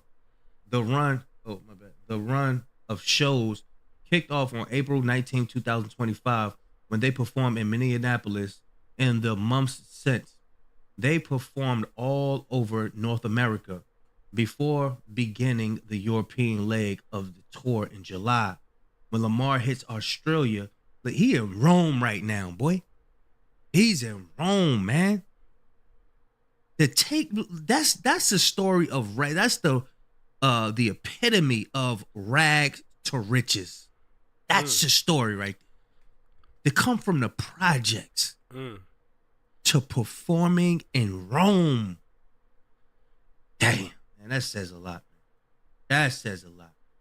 When Lamar hits Australia later this year, he'll be swapping out SZA for his other longtime collaborator, Schoolboy. See, now I'm confused all over again because people are talking about Doechii is added to the Australia portion of the tour, but I see people also talk about Schoolboy Q as well. You know the Super Bowl has to win that. I don't disagree. When in Rome, damn. Facts. But I'm confused all over again because I only see Schoolboy Q, but I've been hearing about the announcement of Doechii being added to the tour. So are they both going to be there, or is it one or the other? That's where I'm confused again. I'm confused all over again when it comes to that. I don't know what's going on. And I've seen different videos with different like takes, and I'm just like, where do I land? You know what I'm saying? So I don't know. I really don't know. Q. Due to scheduling conflicts, Schoolboy Q and Kendrick were famously members of the Black Hippie together. Read more. DJ Academics tells Drake to leave. They're getting both alone in his new music. Hey, look, we reacted to that yesterday. Academics was like, man, look, leave that little leprechaun nigga. Leave him alone. Leave him alone. Why he sound like That's Academics? how we said his name, boy. We got a whole haymaker, boy. True. Everyone is speculating. Trouble. Both, supposedly. Yeah, y'all let me know what y'all think about him being nominated at the VMAs, man. This is beautiful. I got what I needed from this video. Like I said, just confused, man. Just confused. I don't know where to land with this. But for a hip hop artist to have 10 nominations, having the most nominations for one hip hop artist is crazy. I'm not gonna lie. Just milestone after milestone after milestone being hit over and over and over again. It's expected at this point. Like, you know what I'm saying? It's actually very expected at this point because I'm really not surprised anymore. The only thing that's going to surprise me is what is the next album? And I'm saying specifically album because I don't think it's going to be a deluxe. It doesn't make sense to go a whole year and then drop a deluxe. You don't need to do what SZA do. He do what he want to do. And I think we are going to get a new album, not a continuation of GNX. And based on bodies, I think, listen, if we got a trap album, this is me speculating, okay? Let me just leave me to speculate, please. If I'm wrong, I'm wrong. But my point is, if we get some sort of trap album from Kendrick Lamar, Nick, let me tell you something, bro. This man might have a yo. If this next album is really like a trap album, the way I think it's gonna go, I feel like this man's gonna have a plethora of songs that gonna be played in the club, some turn up joints, and if that is true, oh Jesus God, oh God, cause like bodies. We can go body for body. I hand you a body. I'm probably better masseuse. You really don't bother nobody, but they want to buy me if I got to clear out the... Yo. Oh, man. And like I said, I'm speculating, so just leave me to speculate, please. Like, if we get that shit, bruh. Yo, let me tell you something. My reaction, if when he drops the album, my reaction to the album, I am going to lose my shit. Okay? What's good, Ron? I'm thinking Doechii is going to open for Q, then Dot. I won't be surprised. Maybe Mustard come off the tour, or Doechii and Q set will be short. Who knows? I ain't going. Anyways, it's in Australia. I went twice already. At this point, I doubt it will be a deluxe. That's what I'm saying, right? It's taking too long. Like, think about it. From when GNX dropped in November, and right now we're in August, September, October, November. We're about like 3.5 months away. Think about that, 3.5 months away from the anniversary of GNX. We don't need a deluxe. He gonna drop a new album with new, I wouldn't even say inspiration, but new energy. And just he gonna shock us again. He gonna shock us. He shocked us with GNX with the whole Cali vibe, like LA vibe, Bay Area, like, you know what I'm saying? Like he gave us that, but like from where he could go, the sky is literally the limit. Curveball. I'm thinking they dropped the long-awaited Black Hippie album. Hey, if I'm gonna be completely honest, here's the thing.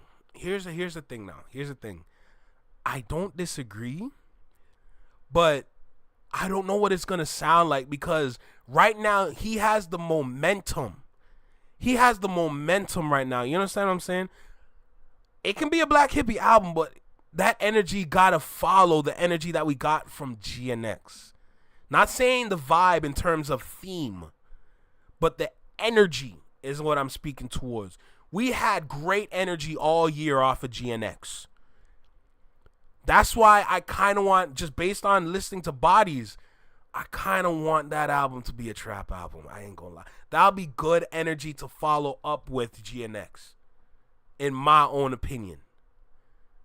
But it will be dope to see a Black Hippie kind of album come out of this. But my question is, what is that going to do to the momentum is what I'm talking about, you know?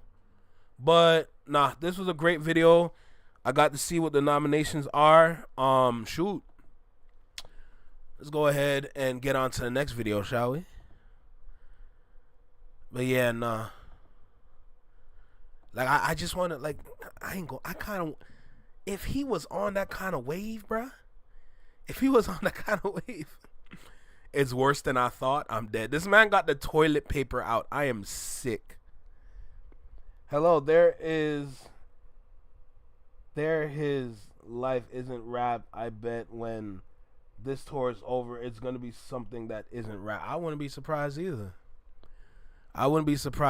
But at the same time, he has some really good momentum, and the last thing you want to do is throw away that momentum, you know? Like I said, my own personal opinion, though.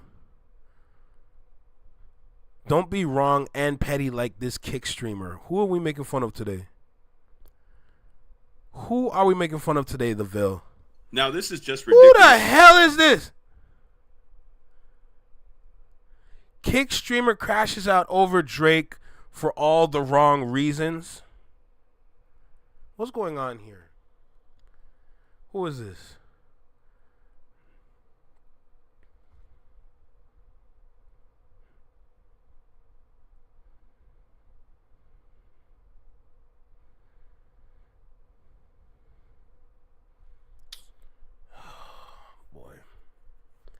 I feel like if I watch this video, I'm gonna get pissed. I feel like if I feel like I don't know if I want to watch this video. I feel like I'm gonna get pissed off today, and I don't necessarily want to be cheesed. I want to keep my energy intact for today, so I might just skip that one. I ain't gonna lie, I can't do that one. I really can't do that one. All right. Doechii and Schoolboy Q. I have some videos up here loaded up already. Accuracy is crazy. Here we go. I feel like this will be better. Hey. We're going back to Moni's channel now. It ain't worth it. That's what I'm saying. I ain't gonna watch that, bro. Let's go tapping with Moni. Let's happen with Moni. I made sure to choose some good videos for today, but in between, I like to check out what's going on out there with the other videos for sure. So we're gonna tap in with Moni again. We're gonna be chilling with our cuz. So y'all know what time it is. Let's go ahead and make it happen. All right, let's go. Yo, you right here in the small box, right here in the small box. Welcome back to Single Seater Reactions, only on the Flex Mind Network. I'm Flex. Welcome back to the channel. Damn, it's 6:30 already. Time be moving, bro. All right, so y'all see this video right here. Let me go ahead and read the title real quick. The title of this video is Eve says there's a lot of crap in female rap, but Doechii and Cardi B are built to last. Megan, I don't know. I feel like we're going to have a very good conversation about the female rappers of today. So I just want to go ahead and dive in with this video. Make sure you like, comment, share, subscribe. Let me know what you think about the video. Drop a comment down below. Let me know what you think about the reaction. Hit that notification bell to get notified when I drop my videos or when I'm live like right now. And let's get started. I feel like this will be a really good convo. Let's go. Hey, cousin. Who What's you good, chilling cousin? with? I'm chilling with Moni. Hey cousins, Oh, welcome shout back out, to the Joe. crib. Audio Moni here. Please do me a favor and smash that like button on your way in. And if you're new here, hit that subscribe button too to join the family because we get into the mess, the music, entertainment, and the meaning behind it all. So let's get into it. OG rap legend The Martin Eve clip. recently sat down with Joe and Jada to talk about the current state of women in rap. Eve has never been the type to not give the girls props, and that's just what she did. I ain't gonna, Eve look good? What? Eve look good, you know? Jesus Christ. She gave flowers to some of the current rap girls, Cardi B, Doechii, Glorilla, and Lotto, saying she sees longevity in them, but also admits there's a lot of crap out there. She even said she'd be down to do a track with any of them. And listen, I love that for her, and I love that for them. But let's talk about this. Let's break this down because y'all already know I have some thoughts. So let's start with one name that I fully agree with, Eve, and that's Doechii. I mean, I literally just made a video on her because she's not only proving herself lyrically, but she's building her brand in a smart, unique way. I know there are some people who like to give her a hard time regarding that straight men comment, but y'all need to get out y'all feelings. She was talking about herself and who she would date as a red flag. But anyway, let's stay on topic. From Doechii's visuals, her live performances, to the way she's tapping into, genre bending without losing her identity as a rapper, you can do nothing but commend it, and it's refreshing. And let's not forget that Doechii is only the third woman in Grammy history to win Best Rap Album. And she did that off of a mixtape. A mixtape. Like, come on, you don't see that. You don't see women winning at all. Like I said, she's only the third woman to do it. Lauryn Hill and Cardi B also did it. And Doechii is giving us introspection. She's giving us her a nice pen game. If you listen to songs like Denial the River, Storytelling, what the freak is this, the freaking song that Death Row, love that freaking song. Death Row is my shit. Denial is a River, like I said, alone has more storytelling and vulnerability than half of the Billboard Hot 100 last year. So yes, Eve, I 100% agree with Eve about Dochi that she definitely has sustainability and she is one to watch. I see Dochi here 10 years from now and still going. Now, let's talk about Cardi B because y'all know I got love for Cardi B. I respect her work ethic, her personality, and how she shook the table with Invasion of Privacy. That debut was definitely historic. Multiple number ones, diamond plaques. She's accomplished a lot. But let's not lie now, there's a lot riding on this sophomore album. Am I the Drama? I mean, it took her a very long time to get here after we heard it was coming for years. And while she's given us some solid singles like Enough, she did some feature. See, the problem with this album that Cardi B is putting out is that the numbers are technically already out for this album because there are already old songs that are going to be featured on this album. And it's almost used as if it's a cheat code to help boost their numbers. It's pretty much addressing kind of like an outlier or just like a little like, it's like you see, not necessarily you see the scam, but you see that you can definitely manipulate the numbers just based on the kind of strategy that you can use. So if you go and if this album comes out and you see some older songs on here and then you see the numbers come out for this album and you notice that some of her older songs are helping push this album's numbers, don't be surprised when those numbers come out. That's all I'm saying. Just don't be surprised. Runs, and her most recently the Outside song. Nothing's really felt like a moment. Nothing's really felt like a Bodak Yellow. Not saying she needs a Bodak Yellow because I don't think she'll ever get that moment back. But nothing's really stood out to me. And Cardi literally thrives in moments, in my opinion. And if this second album doesn't hit, that's going to be a problem for her and her legacy because I honestly think it's taken her this long to drop because she's afraid of not living up to the hype of Invasion of Privacy. And I don't. But the longer that you take to drop something else after Invasion of Privacy, it's not going to look good on you, you know? Which is why you're going down the route that you're taking with some of your older songs being on the album, because you want to make sure that you are going to safely do better than your previous album. That's a cheat code. I don't blame her. But that's just the reality. I want her to win, but the game is changing very fast and folks are not waiting around like they used to. I'm rooting for Belcalis. I definitely am. She works well whenever she is doubted, though. So if she comes out swinging, I won't be shocked. And now, moving on, because Eve also mentioned Lotto. And I'm sorry, but this is where I gotta disagree. Yes, Lotto can rap technically. We've seen her come up on the rap game since a youngin'. But as an artist, most recently, she's been coasting, playing it very, very safe. Put It on the Floor was a TikTok bop. Big Mama is cute. But that's not enough. Like, where's the growth? Where's the evolution? Are we gonna ever get... She's like a girl's girl in a sense when it comes to the music, right? She gonna make a music for the girlies, you know what I'm talking about? But I agree with her with Lotto being listed, but in terms of just keeping her on the list, I'm going to have to disagree. I think what E was doing by talking about Doechii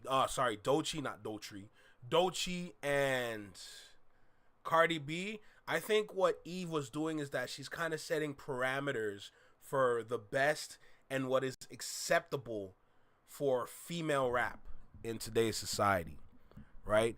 Not saying best and worst. I'm not even saying that at all. I'm not saying best and worst.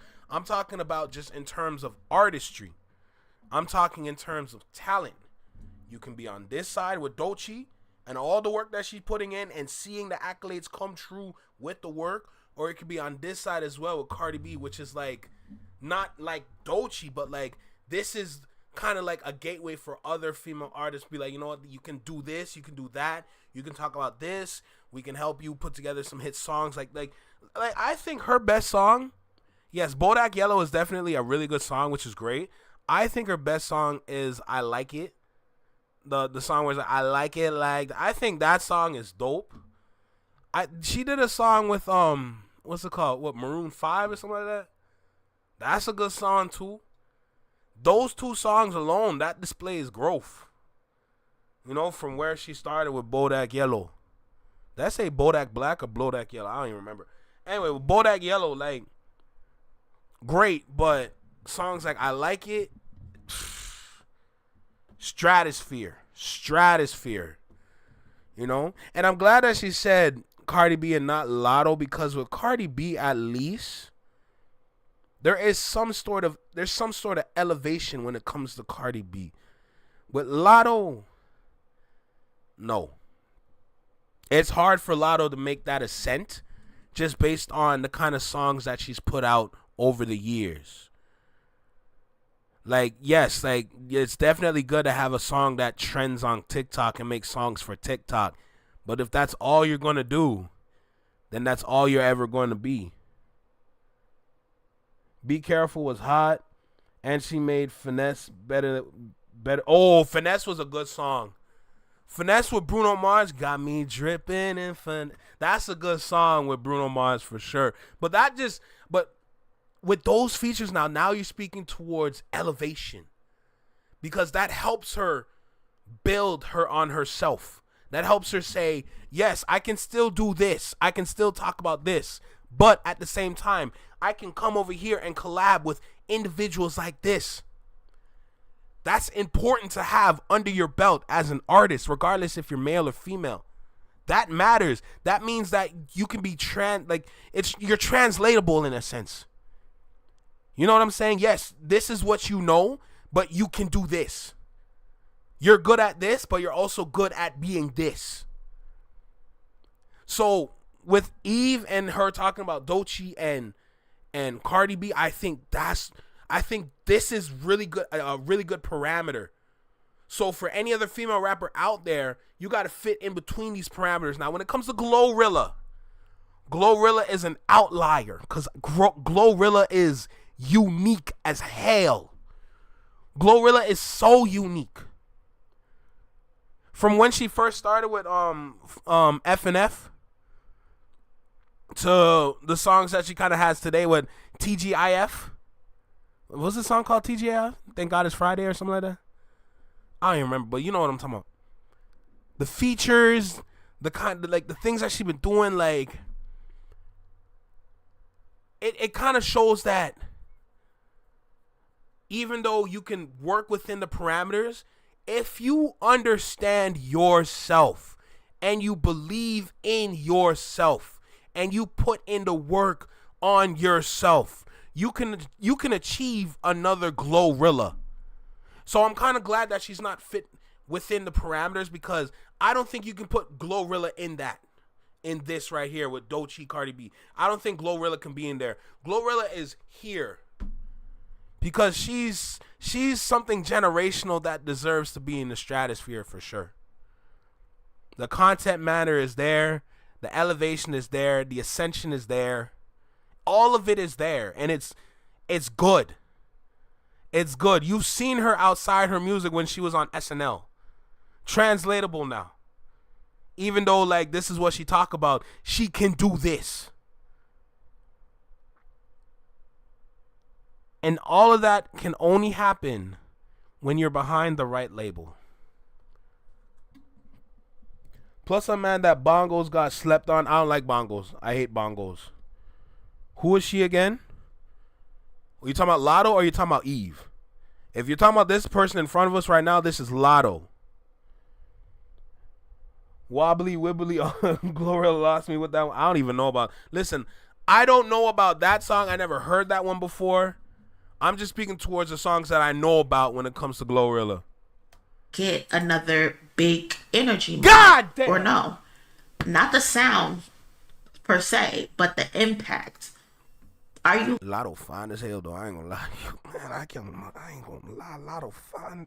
is she gonna have another moment? Because if your best material is still sitting in 2021, that's not a good sign to me, at least. Right now, Lotto feels like an artist who wants to be everywhere but isn't saying much of anything at all. Like, there's no point of view, there's no risk, there's no vulnerability, just vibes and outfit. And vibes are not enough for longevity. We don't want to hear about that man you can't publicly claim anymore. Yo, but okay, Beast, think about this for a second when it comes to bongos. You know why bongos came out though, right? If you know why bongos came out, then you understand why it was never going to work.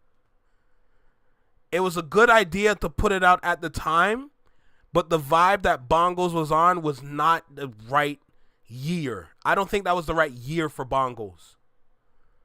We don't want to hear about your body count being low. We need more from you, girl. And now, who else? Glorilla. Eve also mentioned Glorilla, and I'm 50-50 on her. I think Glo is talented.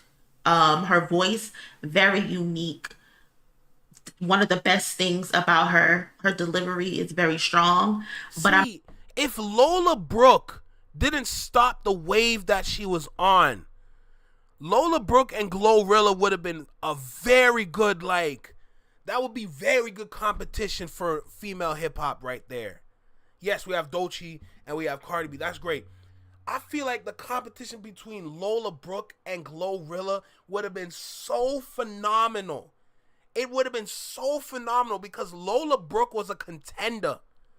Lola Brooke was a contender, but I don't know what happened to her because ever since the XXL, when she was on XXL, she had a great freestyle, phenomenal. Just, I don't know what happened after. It's almost like she disappeared. She had a song with Bryson Tiller that was really good. It was a really good song. I think it was a sample of something, but definitely throwback vibes. But I don't know why Lola Brooke stopped her momentum because it was actually going to take her somewhere. And to be honest, out of all the female rappers that were out, she was my favorite, if I'm going to be completely honest. Glorilla grew on me. But Lola Brooke, even Scar Lip, they messed up Scar Lip's run. Whoever was managing or whoever was on the label, they messed up Scar Lip's run. So it's not even her fault that she went that route. But Lola Brooke, I don't know who is managing that woman, but you dropped the ball on that one, bro.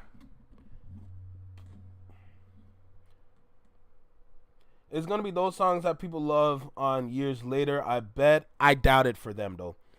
By the way, who remembers, are you talking about Khalees or Cali? Oh, is that the Latina girl you're talking about? The girl with the, I'm not saying that out loud. I love their voice, so smooth. Does Lola Brooke have ghostwriters? Because why they let her wave the I don't know. And that I don't even know if that's the right question to ask. The question that I want to ask about Lola Brooke is, who are you working with? That's my question. Who are you working with? Because you were doing so well. Not saying that your name was a household name, but people knew about you. Man. I'm not sure if the catalog is there yet. And coming off a good project, she did recently put out a good project that was nominated for a Grammy. And even with that, it might sound odd to say, but if Glorilla disappeared for a year, I don't think the people would miss her music. I think her music is sometimes forgettable, and we can just move on to the next TikTok sensation. And that's not even me trying to be shady because, like I said, I do mess with Glo. I mess with what she's doing. But when I think about music I actually miss, like songs I want in my library forever, Glorilla ain't at the top of that list. Not yet. Like I said, she's fun. FNF was a bop, but is it essential? It's not. It was another song that was on the kind of same level as Sexy Red. Sexy Red makes good songs, but none of them are essential. What's good, Diego? How you feeling, bro? Moni speaks the language of facts. Amen. Nah, she's black. She had a song with Lotto. I don't even remember who that is, bro. You're gonna have to inform me, brother. It's not, to me at least. You can disagree with me if you want. Let me know in the comment section. And I know people are probably going to disagree with me on this one as well. And I know these are all Eve's choices, and maybe she didn't have enough time to name everyone. But not to mention Megan Thee Stallion in the conversation, who's at the top of her game. Love her or not, Megan's pen has grown. Her performance level is there. Her visuals are intentional. She just gave us Cobra and Hiss, the last #1 for a female rapper, and shows she can dig deep and go full beast mode when she needs to. And again, I get it. We all have preferences, so can't be too mad. This isn't even anything to be mad about. But I see a lot of the girls dipping. Problem is, speaking about Meg Thee Stallion is a messy situation in itself because of what she's tied to.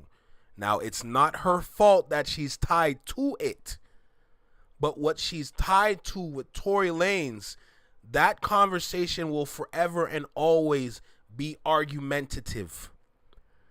And the one thing when it comes to media and PR is that you want to avoid said situations because it can be problematic. At least with what Eve said, with the female rappers and setting parameters with Doechii and Cardi B, phenomenal. Does Meg Thee Stallion fit between those lines? Yes. She fits in between that. We've seen the growth with Meg. The problem is the conversation behind the shooting. Now, like I said, not her fault. However,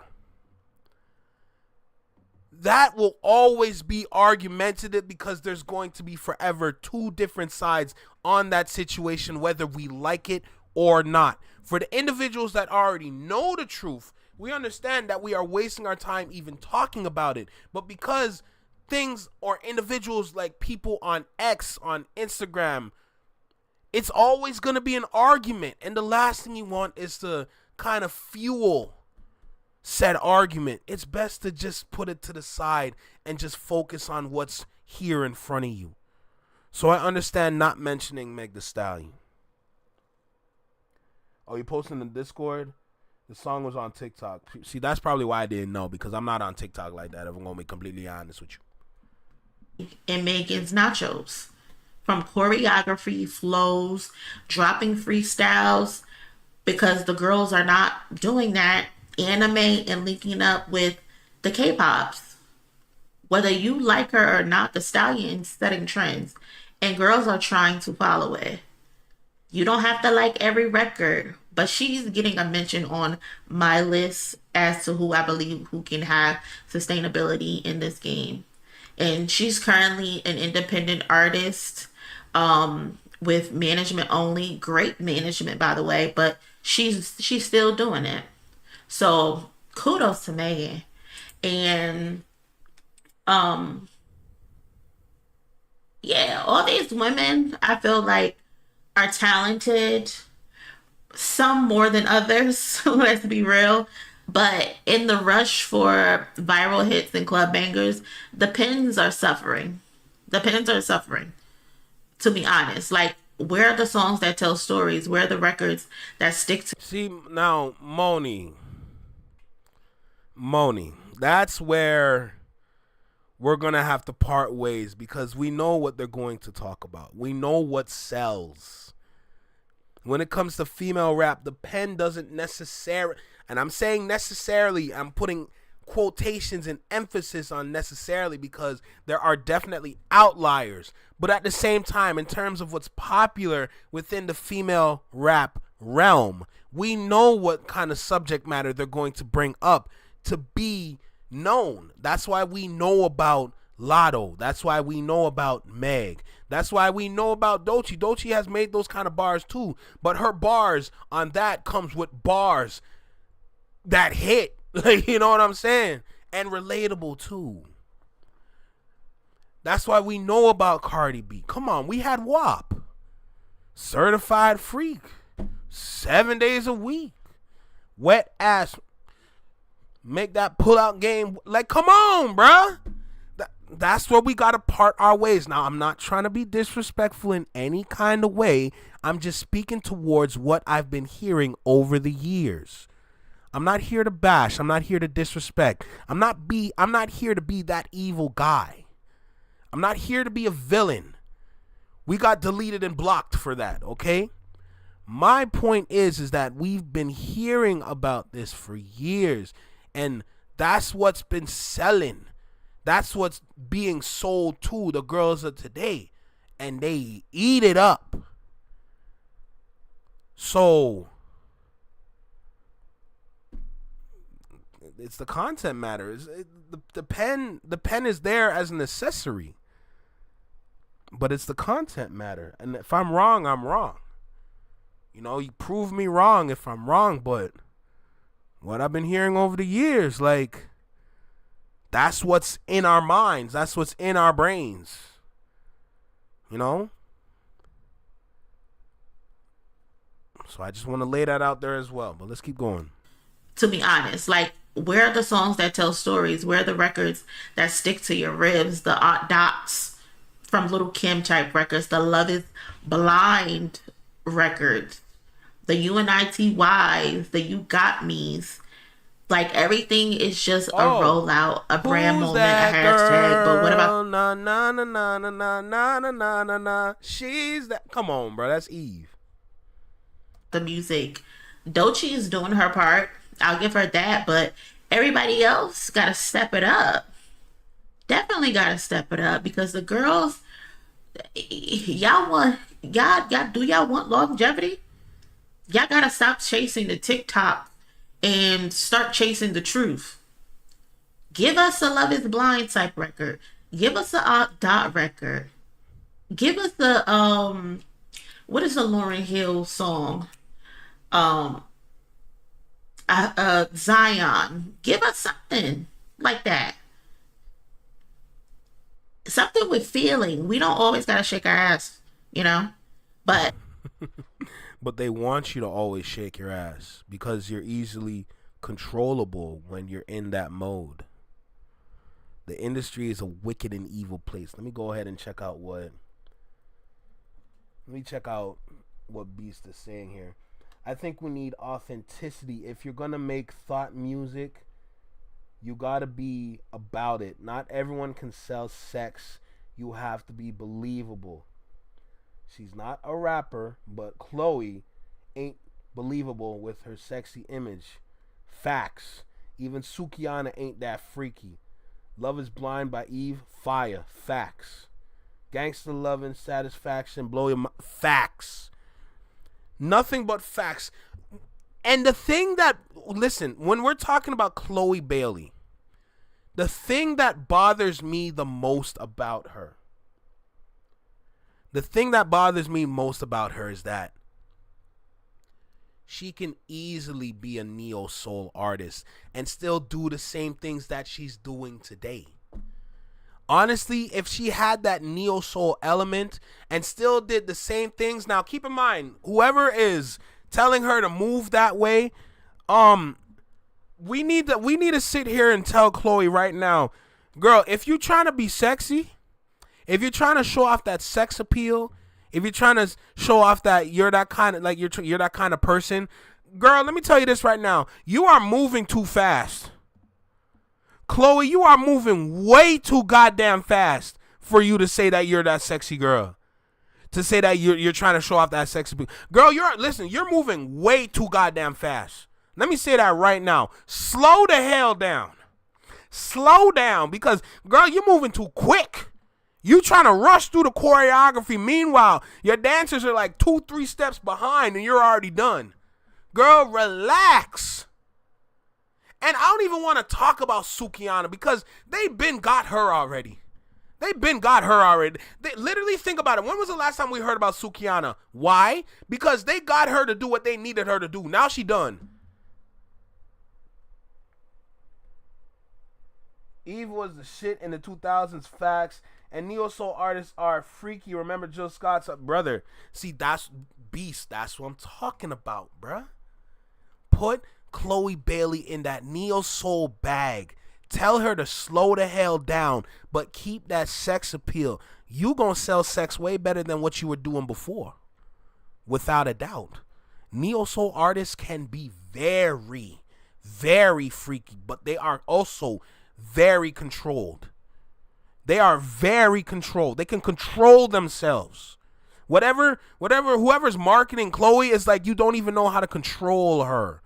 And I'm not saying control in the sense of, oh, you gotta groom her in some sort of way. I'm like, no.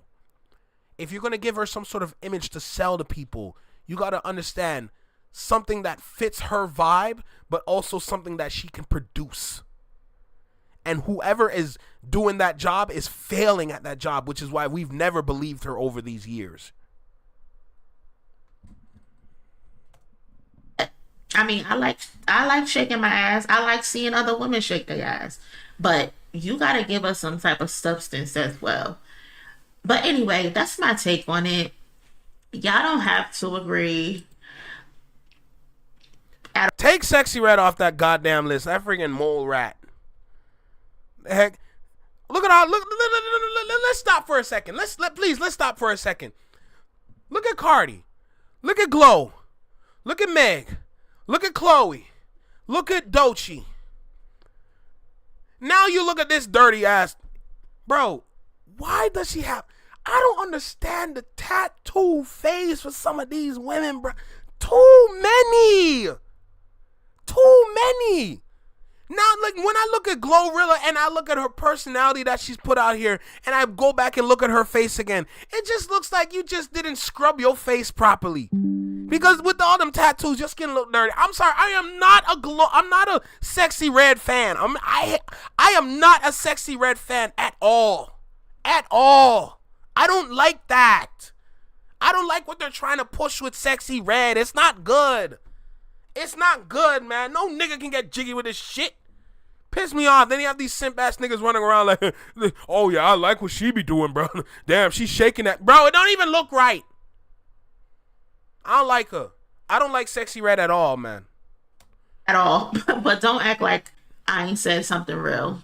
Let me know in the comments, who do you think has the most longevity in rap right now? Drop some names that I didn't mention.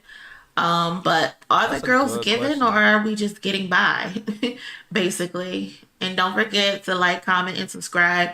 We are on the journey to 30K cousins, and I would love to have y'all join the family. So y'all be safe, and I will catch y'all in my next one. Later. Hey cousin, who you chilling with? I'm chilling with Moni. I don't like Sexy Red in any kind of way. I really don't like her. Like, when I say I really don't like her, I really don't. Like, I try to understand why people like her, but I really can't, man. I really can't. It's just not it. I knew Jill Scott was a freak the way she said, do you want some chicken? Man, I said, I was a kid. I'm dead. But yeah, no, I'm just not a fan of Sexy Red whatsoever. I look at her and I look like, girl, did you even wash today?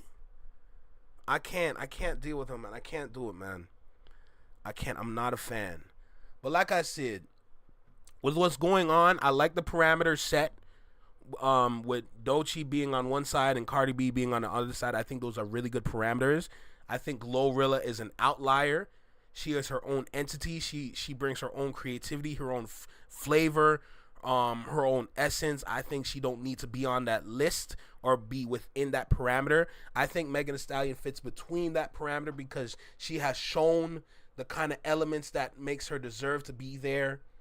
Lola Brooke, I'm still disappointed with her run, or whoever's like managing her, because I think you had something very, very powerful there and y'all missed the mark.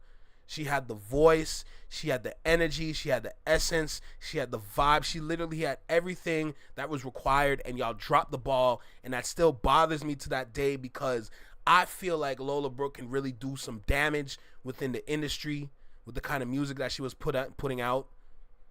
It just sucks.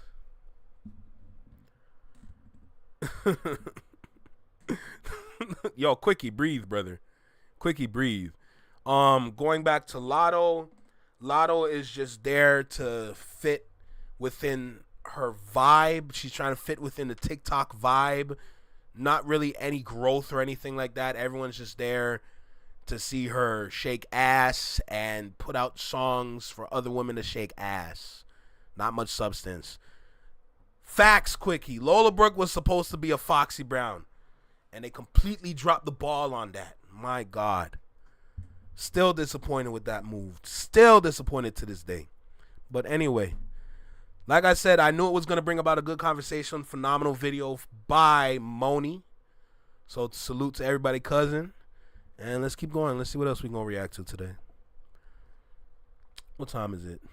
7:05. 7:05. Wait. Take in. None of us mentioned Ice Spice. Round of applause. Hey, yeah, round of applause. We haven't mentioned Ice Spice once. Round of applause. Round of applause. What's going on? So, First the Ville drops a video about this man. Now, Jalopy. Y'all gotta watch this motherfucking video, bro, because we gotta talk about this shit right here, bro. Check this out, dog. Nigga, it's just me, nigga. Wait, whoa. Yo, y'all can take this music off? Y'all can take this music off? Oh, you said that? How turn it off? How turn the music off? Are you, wait. Who I gotta talk to? Who the fuck this nigga thing is? No Kendrick. You think he's Trump? No Kendrick. You think he the president? No Kendrick. No Kendrick. This nigga is panicking. Look at his hands. No Kendrick. Nope. Can you turn it off? Nope. Fuck is going on? It's not even the first clip. And we ain't even got to the topic yet. Y'all stay tuned. What? What do you mean, Bisha, for real? Are you serious?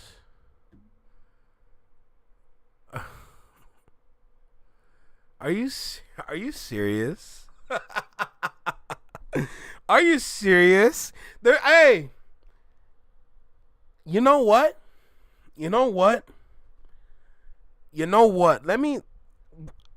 I might need to talk about this man then.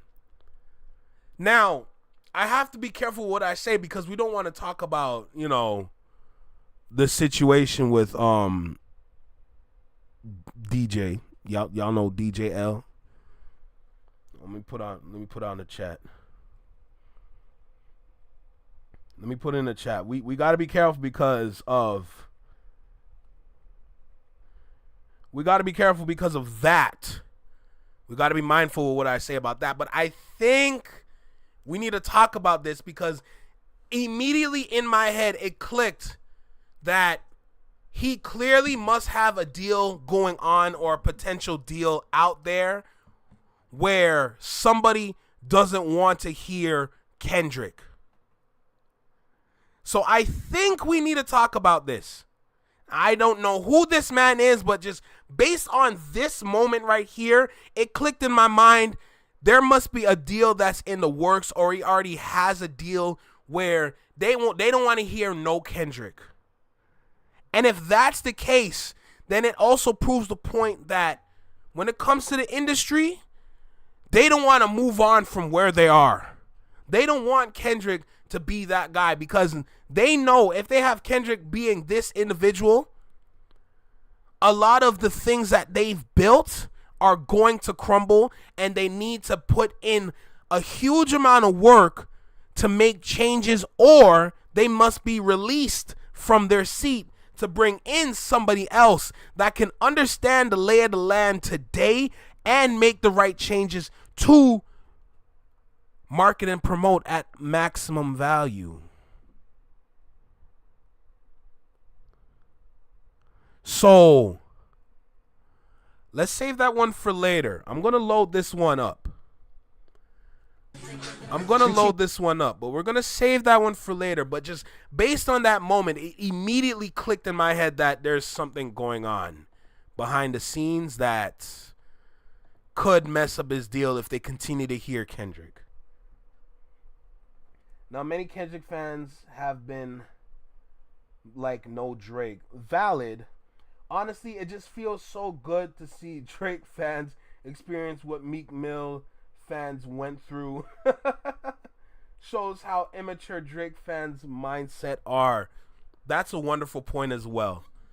That is definitely a wonderful. Who is this damn? Let me refresh this because I don't like this thumbnail. This dude just staring at me like that. That's just strange. How fast can you buy home insurance from now Square we got One? stupid ads. 5 minutes.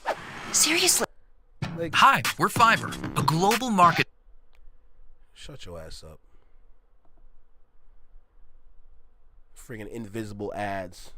So, I want to do at least 4 more videos and then we're going to charge it to the game because I definitely want to be on live, but I don't want to be on for too long.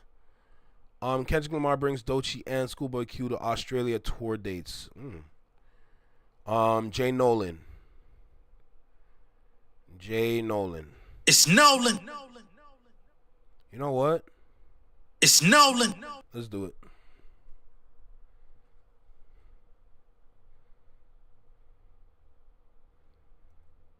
Let's do it.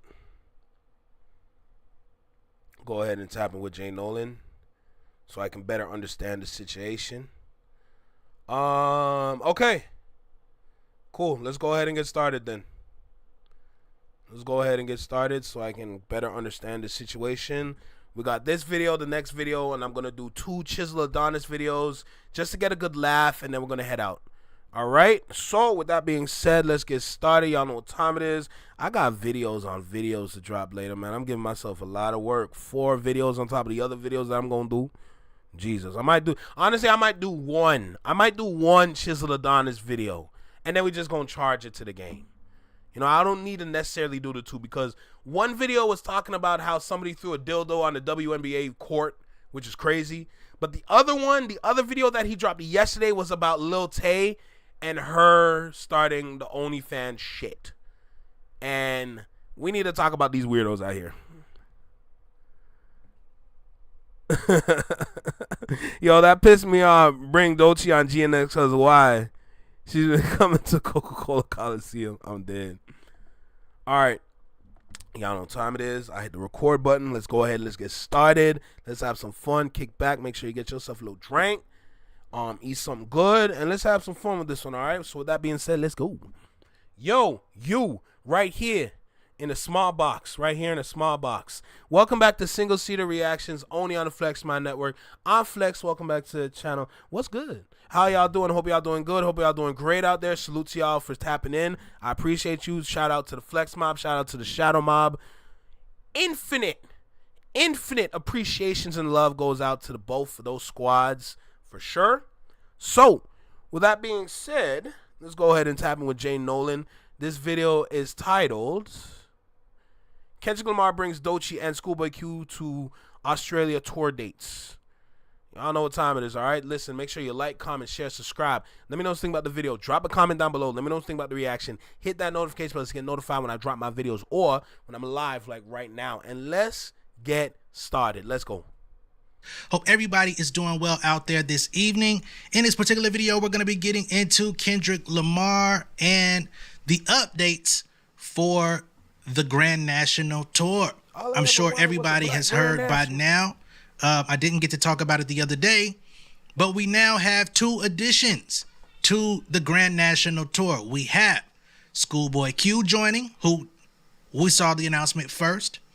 And most recently, we've got the announcement that Doechii will also be taking part in the Australian leg of the Grand National Tour. Hey, man, this is a big motherfucking deal. Not gonna lie to y'all, not gonna play, not gonna sugarcoat it, not gonna do none of that bullshit because y'all already know this is something that has been in the talks, at least by the fans, for quite some time, right? If y'all can remember, When it was Super Bowl time, SZA got announced, of course, for the Super Bowl. But there was a lot of people, including myself, that were holding out some form of hope that Doechii might also accompany him there. It wasn't realistic, but it was an idea. She was in New Orleans. We saw that. But she was also sick at the time. But she was still performing, you know? So I was like, okay. Dope opportunity, though, to have a show during Super Bowl weekend in New Orleans. So that was dope. We didn't get that. Then we got the Grand National Tour, you know, when the dates were initially released and the tickets initially went on sale. You know, that was also a thing. Like, all right, who is going to be a part of the tour? You know, it was like, all right, SZA, but who else? We didn't know about Mustard. And there was a lot of people, including myself, that were holding out hope that we might get an appearance from Doechii. We didn't get it in the American leg. Look like Kendrick definitely loves his overseas fans a little bit more than us out this motherfucker. But hey, it's all good. No harm, no. It's not about the love. It's more about what you want to present overseas. The real test, like I said yesterday, is the overseas test. Of course, you can put on a show here in North America and it'll be substantial. But outside of the continent of North America, the real test is literally everywhere else. South America, overseas, Europe, Australia, Africa. That's the real test. That's when the real performance has to go on. That's when you got to put in the most work. Because once you have the overseas like certification, then you literally can't let anybody from North America tell you nothing. Because you got the overseas confirmation.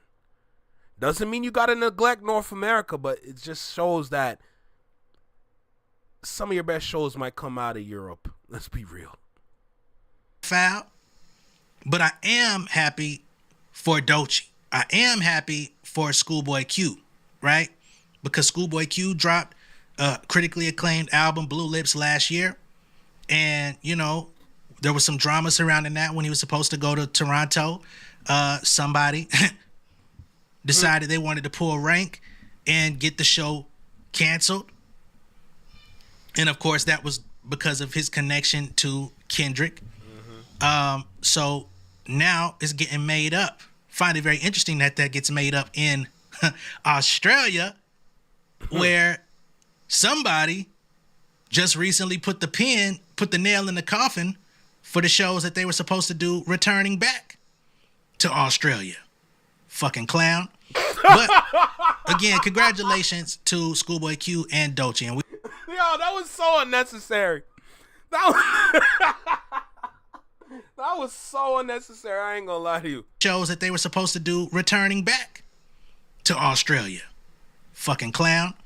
But again, congratulations to Schoolboy Q and Doechii. And we know Doechii dropped her own project last year, Alligator Bites Never Heal, won best rap. For real, those overseas fans go so much harder than here in the US.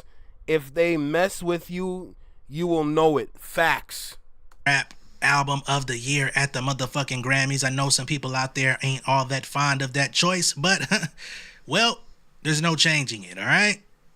So it is what it is.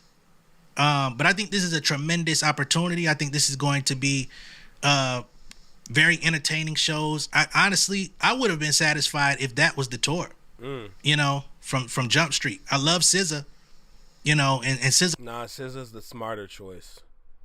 SZA's the smarter choice, and she has way more records. So as much as we would like it to be Doechii for some of us out there, SZA was the superior choice. And at the same time, SZA and Kendrick have such a good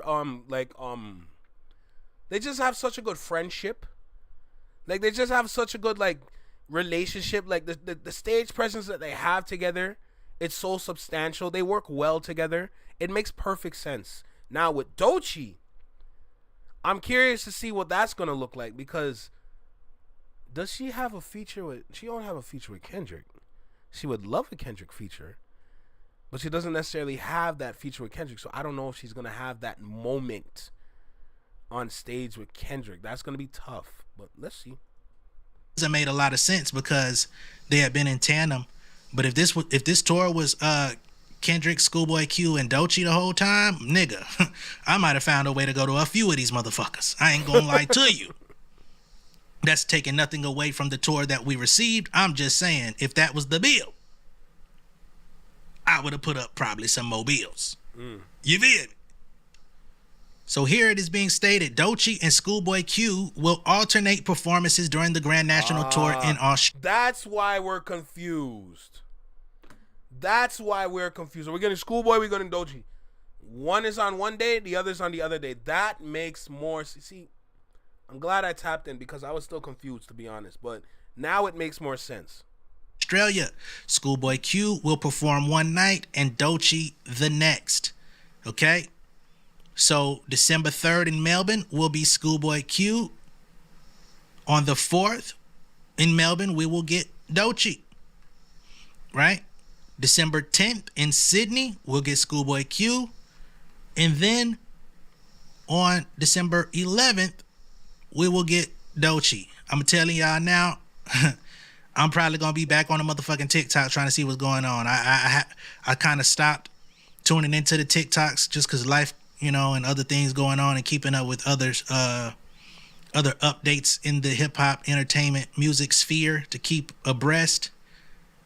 But I'm definitely gonna have to tune into at least one of these each just to see Schoolboy and Doechii both do their motherfucking thing. If time permits, I might tune into all four, but at least two of them to see both of them take the stage. Cause that's gonna be fucking massive. Just imagine, think about it. Just imagine studio out in Australia. I've been sitting in a studio just trying to get to you, baby. Just imagine that in a stadium. But this song's so fucking dope that it's hard enough for me. Come on, bruh. Come on, bruh. Collard greens. Oh my. Hey, let me tell you something. Collard greens out in Australia might go crazy. Collard greens might go crazy out there. I ain't gonna lie. You know. Now, interestingly enough, if you have been partaking in any discourse around Kendrick Lamar, Doechii, or anyone around TDE, you've probably seen some stan folks out there, and I don't want to dive too deep into the stan talks, but I do want to address this elephant in the room of people that seem to be angry that Kendrick Lamar is taking, you know, TDE artists on the road with him. Number one, SZA co-headlined the entire, you know, thing up to this point. Now we have Schoolboy Q. Then we get the announcement of Doechii. Some people are feeling like, man, Kendrick Lamar, what are you doing? Why are you doing this? Why are you still carrying the label on your back? You did all this work to get away from TDE. What do you mean did all this work to get away from TDE? That just goes to show you how people are just so unintelligent. Can't front. That's how you hit Drake with a mean counter. Canceling his tour. Canceling his Australia tour. You don't have to read this. Too bad I read it out loud, nigga. I was reading those dates the American way. I thought the shows were a month apart. I'm so dead. Nah, that's December, bruh. Why would you do this? Why are you still throwing them bones? Stupid motherfucker, that nigga told you it's still fam. Hey, if Kendrick Lamar sells out stadiums in Australia, yeah, it's GG's for Drake, man. It's GG's for Drake. Let me tell you that right now. And to all the individuals saying like, oh, yo, the music industry is such a weird place. No, this is what it was supposed to be. This is what it was before the DSPs came in and started to mess things up. Let's say that right now. Reason why? Not even reason why. It's more about just the reason why people need this individual to be still in power is because the business will course correct itself. If he's not in power no more, a lot of changes need to happen. That also means a lot of people that occupy the seats at the top might be let go because they don't know how to adjust with the trying times. So they're trying to make sure that the industry tries to stay what it is, even though the people are ready for a change. Why is you mad? Why are you mad that he still fuck with the niggas he came up with from day one? Y'all talk about loyalty. Y'all be talking about who supposed to be loyal to Kendrick. Well, why the fuck can't he be loyal in return? Stupid nigga. Fuck wrong with y'all niggas? Weird ass nigga, man. Eating that stale ass, no flavor ass macaroni and cheese every fucking night. Got your ass mad at the world. Man, get some business about yourself, nigga. And if you feel conflicted about it, nah, let me chill. But for real, man. Breathe, brother. Don't be fucking weird. This nigga make millions upon millions upon millions of dollars with Top Dog Entertainment. Facts. Okay? This nigga owns stake in Top Dog Entertainment. And he ain't the only one. All the original members of Black Hippie own stake in TDE, Top Dog Entertainment. Yep. That's Kendrick, that's Schoolboy, that's J-Rock, that's fucking Ab-Soul. Yup.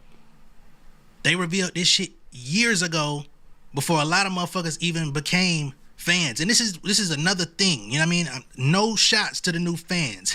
Welcome aboard, have fun. But don't be fucking weird. Okay? And don't come to me talking about he just got the stake in TDE after Mr. Morale and all. No, the fuck. No. The shit was revealed years ahead of time. Mm-hmm. Any fucking way. Because it was revealed when that nigga was still doing interviews. And we know that nigga ain't consistently done interviews in like 8 years. So, miss me with that bullshit. I seen some people out there talking about something. Well, why not Baby Keem? Because Baby Keem ain't got shit out. What the fuck you want him to do? Keep performing the same shit? Hey, let me tell you something. Baby Keem is working on his shit right now, all right? That album that he's working on is going to be very substantial. That's all I need to say. Yo, what happened to the Norm Kelly Vulture? Dude's been MIA. I remember Jazz Cartier calling him out. I'm dead. That's a great question. I don't even know. What the fuck? Baby Keem ain't dropped shit since 2021. What the fuck are we supposed to do with that? We synced that. He went on a whole Mr. Morale tour with Kendrick to tour that shit, man. Yup. Baby Keem is chilling, popping out when he want to in the studio. I'm sure he's waiting on Kendrick to finish up. Because whatever album that nigga finna drop, in the next year or two, is probably going to be executive produced by Dot all over again. And Dot helps him with ideas and shit like that. So wait till that nigga got time to dedicate toward that. We'll circle back to Baby Keem. Right. Nigga. But at this current time, it's Schoolboy Q and motherfucking Doechii who have new music out that people love and appreciate. Why be fucking weird? So once again, congratulations to them. Now, in other news, some of y'all may or may not know, but Doechii also, in the midst of all of this good shit going on, she just announced her Live from the Swamp tour. Now, this is not necessarily like a surprise because Doechii has been doing a festival run throughout the summer anyway. She just did Lollapalooza. She was out in London for what the fuck was that performance out there? I forgot the Glastonbury shit where they live streamed it and everything. So she's been doing performances all summer, but now we have an official announcement from the Live from the Swamp tour. All right, so we're on the Live Nation website. This is Grammy winner Doechii announces the tour. This is the graphic for the tour. Dope, still keeping the theme going. Tour will be launching on October 14th. Tickets available starting Thursday, August 7th with pre-sales, which is tomorrow. General on sale begins next week, Monday, August 11th at livefromtheswamp.com. After much anticipation, hold on, y'all, I gotta clear my throat. After much anticipation, Doechii has officially announced her upcoming Live from the Swamp tour produced by Live Nation. The 12-city North American headline run will kick off on October 14th at Aragon Ballroom in Chicago. The outing will also take the Grammy-winning Top Dog Entertainment Capitol Records recording artist to Toronto, the Eastern Seaboard, Georgia, Texas, and Arizona, and wrap up with a trio of West Coast shows in San Diego, San Francisco, and Seattle. See below for itinerary. View the tour trailer here. Let's see if they're gonna let me view the tour trailer, because you know some of this stuff they be claiming and I don't be liking their shit, man. We'll circle back. Tickets to participate in the Doechii artist pre-sale on Friday, August 8th at 10 a.m. local time. Fans must sign up by Wednesday, August 6th at 10 p.m. local time. No codes are needed. Access is tied to their Ticketmaster account, Blase Bableezy. All right. The announcement comes on the heels of Doechii's Lollapalooza debut. Praising her set as a hip-hop masterclass, the Chicago Tribune declared, welcoming thousands to Doechii's School of Hip-Hop, complete with a giant funhouse-style boombox center stage. She rapped, writhed, and twerked circles around a troupe of dancers, delivering choreography that would make the great ballroom pioneer Willie Ninja proud. And delivered lessons in bars, flow, genre, scratching, and wordplay. She closed her Lollapalooza set by driving off in an albino alligator-wrapped car, teasing the upcoming dates. Leading up to the reveal, massive albino gators appeared at landmarks in cities she'll hit this fall, including Piedmont Park in Atlanta, which she will also be at Piedmont Park in Atlanta for the One Music Fest this year, which I've also been considering getting tickets to, because the lineup is looking pretty nice. If you in the A, you might want to partake. The Welcome to Texas sign, La Jolla Cove in San Diego, that might be La Jolla. I don't speak Spanish all that well. San Francisco's Golden Gate Bridge, Seattle's Space Needle, and even floated down the Chicago River this past weekend. She will also tour Australia for the first time in December, performing at the Spilt Milk Festival. Okay, so that made sense, because she's going to be out there anyway. And I think Q was going to be out there anyway, too. So, yeah, why not break bread with the folks? In 2024, Doechii toured the US, Europe, and the UK on the sold-out Alligator Bites Never Heal tour. Doechii is featured on the cover of the August issue of British Vogue, which hailed her as a creative visionary and observed she is 10 toes down authentic punk rock in the way that she's motivated by her own spirit. Read the cover story. In a 5-star review, The Guardian praised her Glastonbury headline, set as an education in rap from the greatest teacher in the game, unrelentingly brilliant. And she did put on a masterclass. I reacted to that performance on my Patreon. Okay, I don't need to go through the whole thing per se, but I pretty much got the information I needed, so let's go ahead. Oh, here we go. Some of the tour dates going on. See, this is the meat and potatoes right here. So, okay, let's check out the tour dates. 17th in Belgium, September 27th in Queens at the All Things Go Festival. She'll be back at the All Things Go Festival, excuse me. I guess they're a traveling fest, because she will then be in Columbia, Maryland on the 28th, October 4th, Austin, Texas, Austin City Limits. The next weekend, once again at Austin City Limits Festival, and then October 26th at One Music Fest here in Atlanta. Australian dates, December 6th in Ballarat, Australia for Spilt Milk Festival, December 7th in Perth, Australia for Spilt Milk, December 13th, Canberra, Australia for Spilt Milk, and December 14th, Gold Coast, Australia, Spilt Milk Festival. And of course, she will also be on those 2 Grand National Tour dates, which is fucking amazing. So yeah, man, for me, I love to see it. I love to see the tutelage. I love to see the olive branch extending. And I'm hoping in 2026, probably not going to get it in 2025, but 2026, maybe we get that highly anticipated Doechii Kendrick Lamar feature that we've been waiting on, the one that she was talking about on the Joe Budden podcast. Even though she said she didn't have the music, you know, it's something that she really wants to be special. Hopefully we can get that soon enough. Seems like this year is a year for touring and spreading the oats and, you know, creating more of her legend on stage. because she's been touring for years now. She's already left an impact on a lot of people, but she's continuing to grow, get bigger gigs, bigger opportunities. So 2026, I think she's poised to drop that debut album. And I'm looking forward to it because I think she is one of the next up, like, superstars. Like, people have been looking for the next hip-hop superstar. I think it's going to be her. And although some people may be reluctant to accept that, or maybe, you know, don't like the fact that the industry is moving favorably for her, that's a personal problem. And, you know, maybe you got to sleep with a pail on your bedside if that's going to make you sick every night. But I'm going to be embracing that shit, and I'm going to be talking about it as the story develops. So get used to it over here, all right?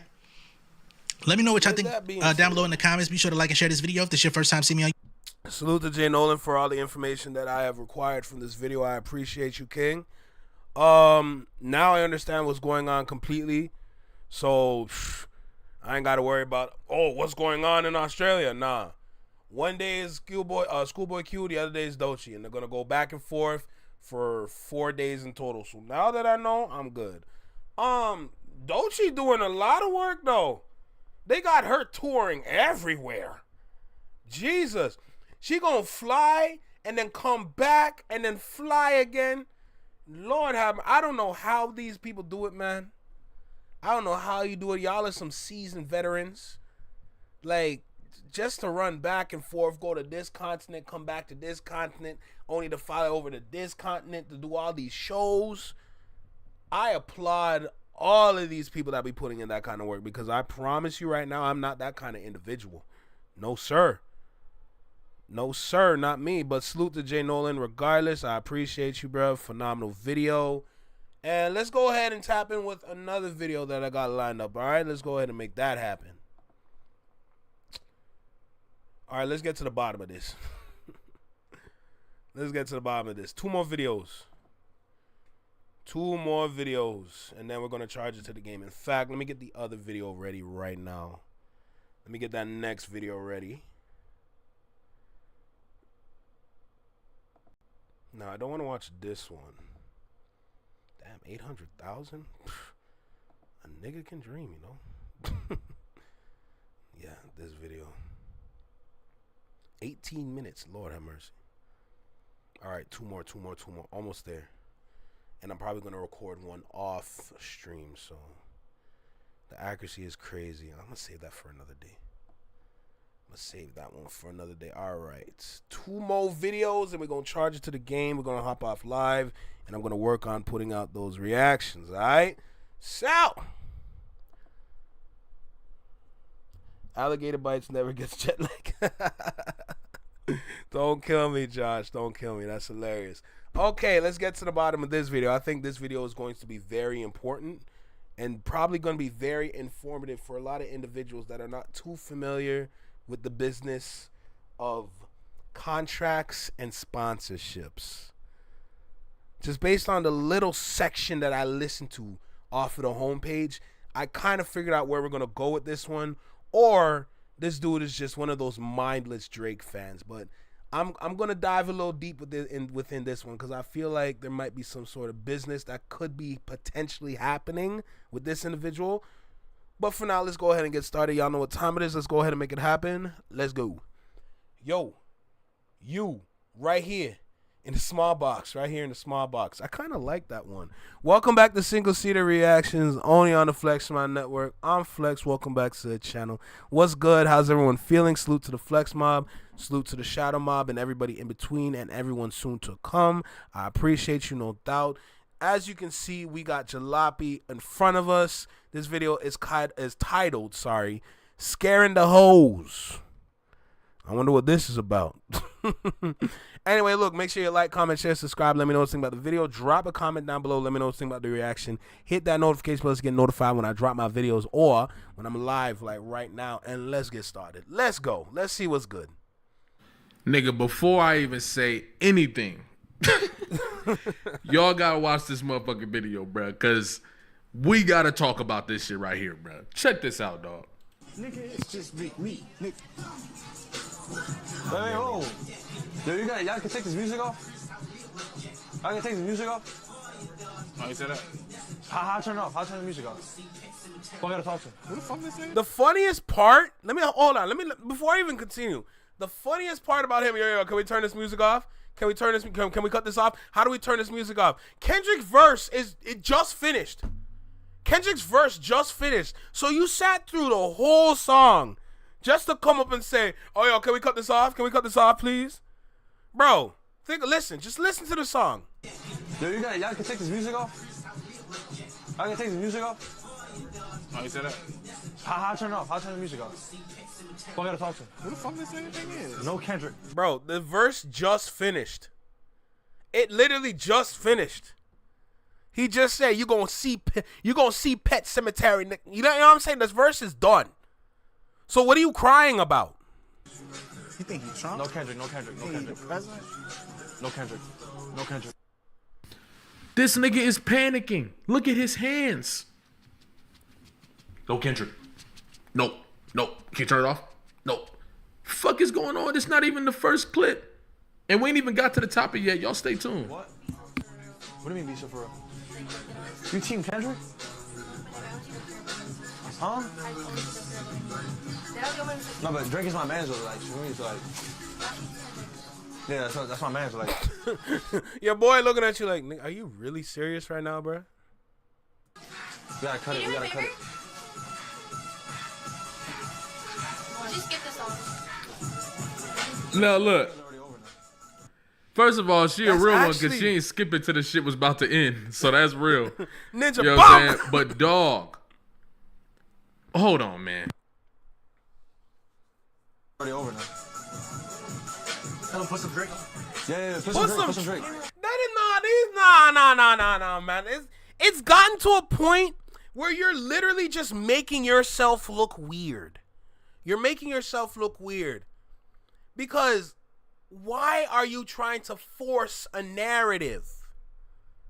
If you think I'm trying to force a narrative, then you just have no brain cells. I'm paying attention to the details in front of me and creating conversations just based on what I'm hearing and what I'm seeing. If you say Drake is one of your boys, Drake is one of your guys, Drake is this, that, whatever. Not necessarily through Drake, but you must have some sort of deal happening, deal that's trying to be penned up, and the last thing you want to hear is no Kendrick on your stream because they feel like it might ruin things and you won't get that money. Put Family Matters. What?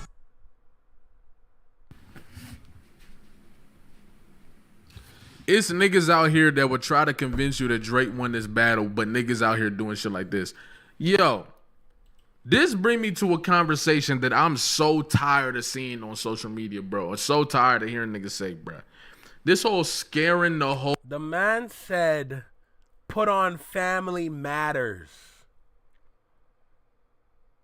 The man said, of all the songs that came out after Family Matters, you want to hear Family Matters. You didn't want to hear Nokia. You didn't want to hear What Did I Miss. You didn't want to hear which one. You didn't want to hear any of the collabs with Camila Cabello or however you say that girl's name, even though she don't even like niggas. You don't even want to play the collab with Sexy Red. You wanted Family Matters.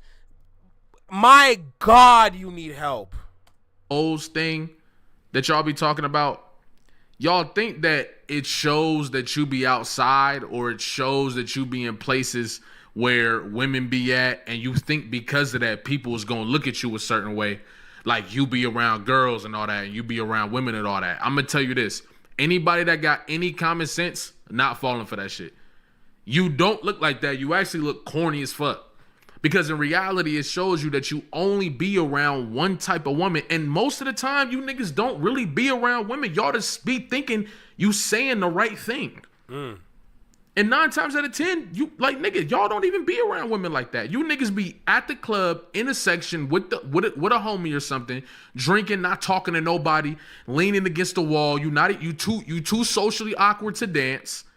You too much of a cool nigga. Not me. I'm gonna get down on the dance floor. Don't even get it twisted. You hear me? To talk to anybody for real. But you be the niggas all over social media, all over the place saying what girls listen to and all the shit. You don't know because you don't even know enough women.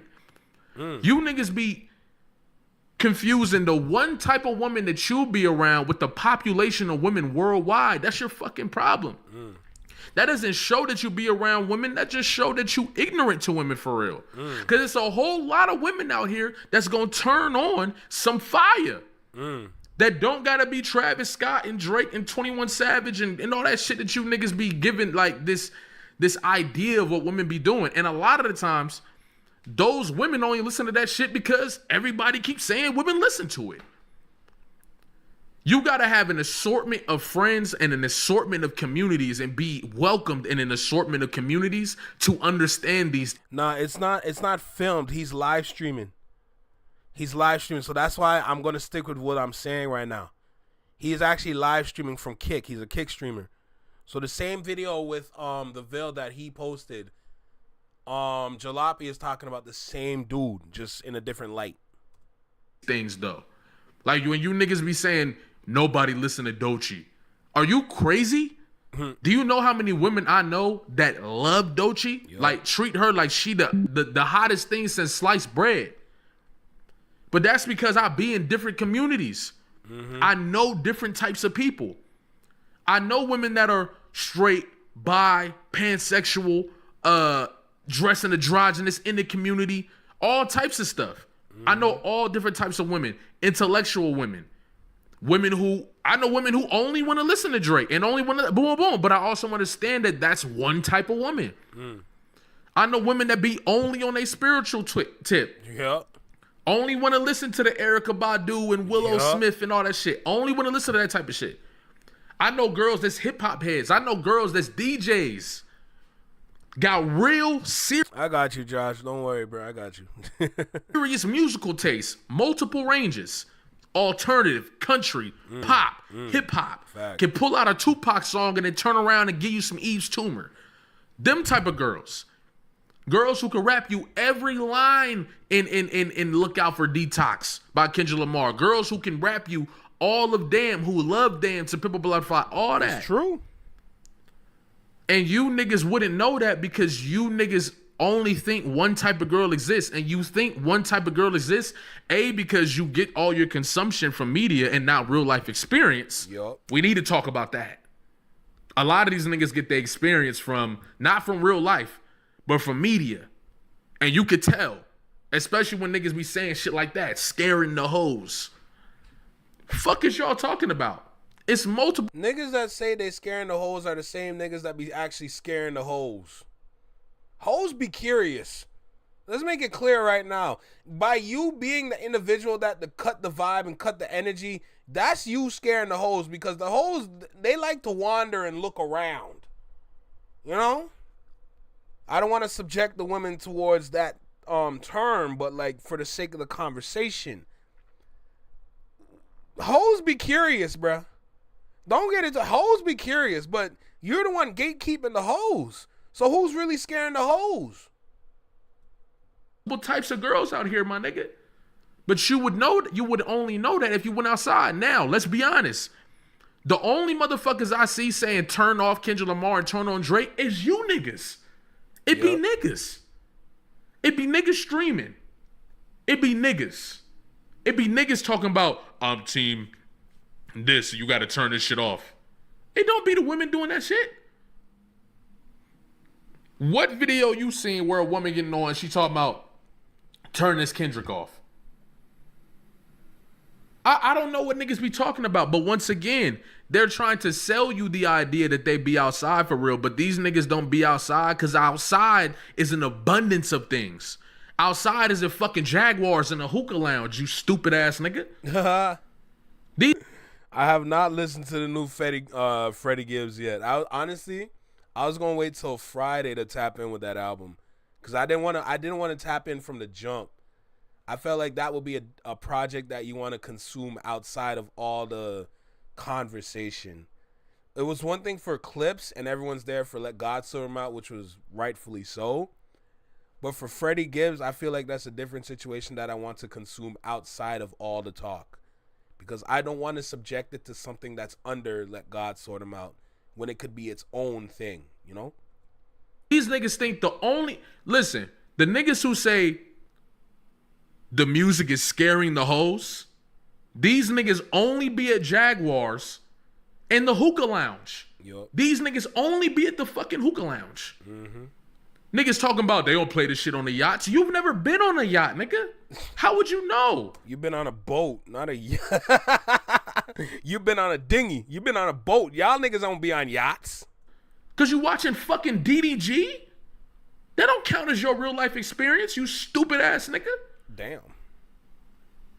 What the fuck are we talking about?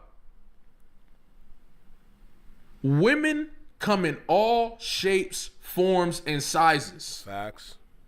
Women are broad across the board. There's women who don't give a fuck about you, nigga. Because they're not even interested in men. Did you know that? I bet some of you niggas didn't know that. There's women that don't go to the club. You got to catch them at the artsy functions. You got to catch them at a First Friday when they. Bro, you got to catch them at the roller skating rink. You got to catch them at the museums. You got to catch them literally in like art bars. You got to catch them in like arcade bars. Sometimes the hoes are not where the hoes are supposed to be. And like I said, I don't want to subject the women to that term, but for the sake of the video, we gonna talk. Looking at art and shit. What are we doing here? There's so much depth to a woman. To try to minimize a woman, let's do this slowly. When you say that... I definitely listen to Jid. I listen to the shit Jid put out. Don't get it twisted. Jid is that nigga. Let's make that clear right now. Jid is that nigga. And Josh said it's a great album for cruising around town. Perfect. I know exactly what to do with that album. The music is scaring the hoes or women don't listen to this. You are minimizing the depth of what a woman actually is. Facts. Women have a lot of depth to them. But A, you probably don't know that because you don't really be talking to women for real. And B, you probably don't know that because if you do talk to women, you only talking to women you think gonna give it up to you. And that's the only thing you want to know a woman for. Yup. If you know women and you have genuine conversations with women that got nothing to do with you trying to get at them, boom, boom, you learn a lot, my nigga. And in that process, you'll learn also just how much women do things because they think that's what a woman's supposed to do. Talk about it. But it's a lot of authentic women out here that march at by the beat of their own drum. They do their own thing. You feel me? They come in many shapes and sizes. Independent girls, boss girls, clingy girls. Amen. All types of different shit. And they all listen to different shit.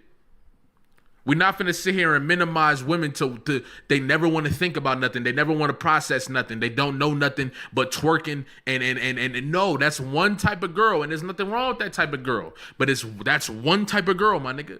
That's one, even better. That's one type of girl that the world or the industry wants to present to you.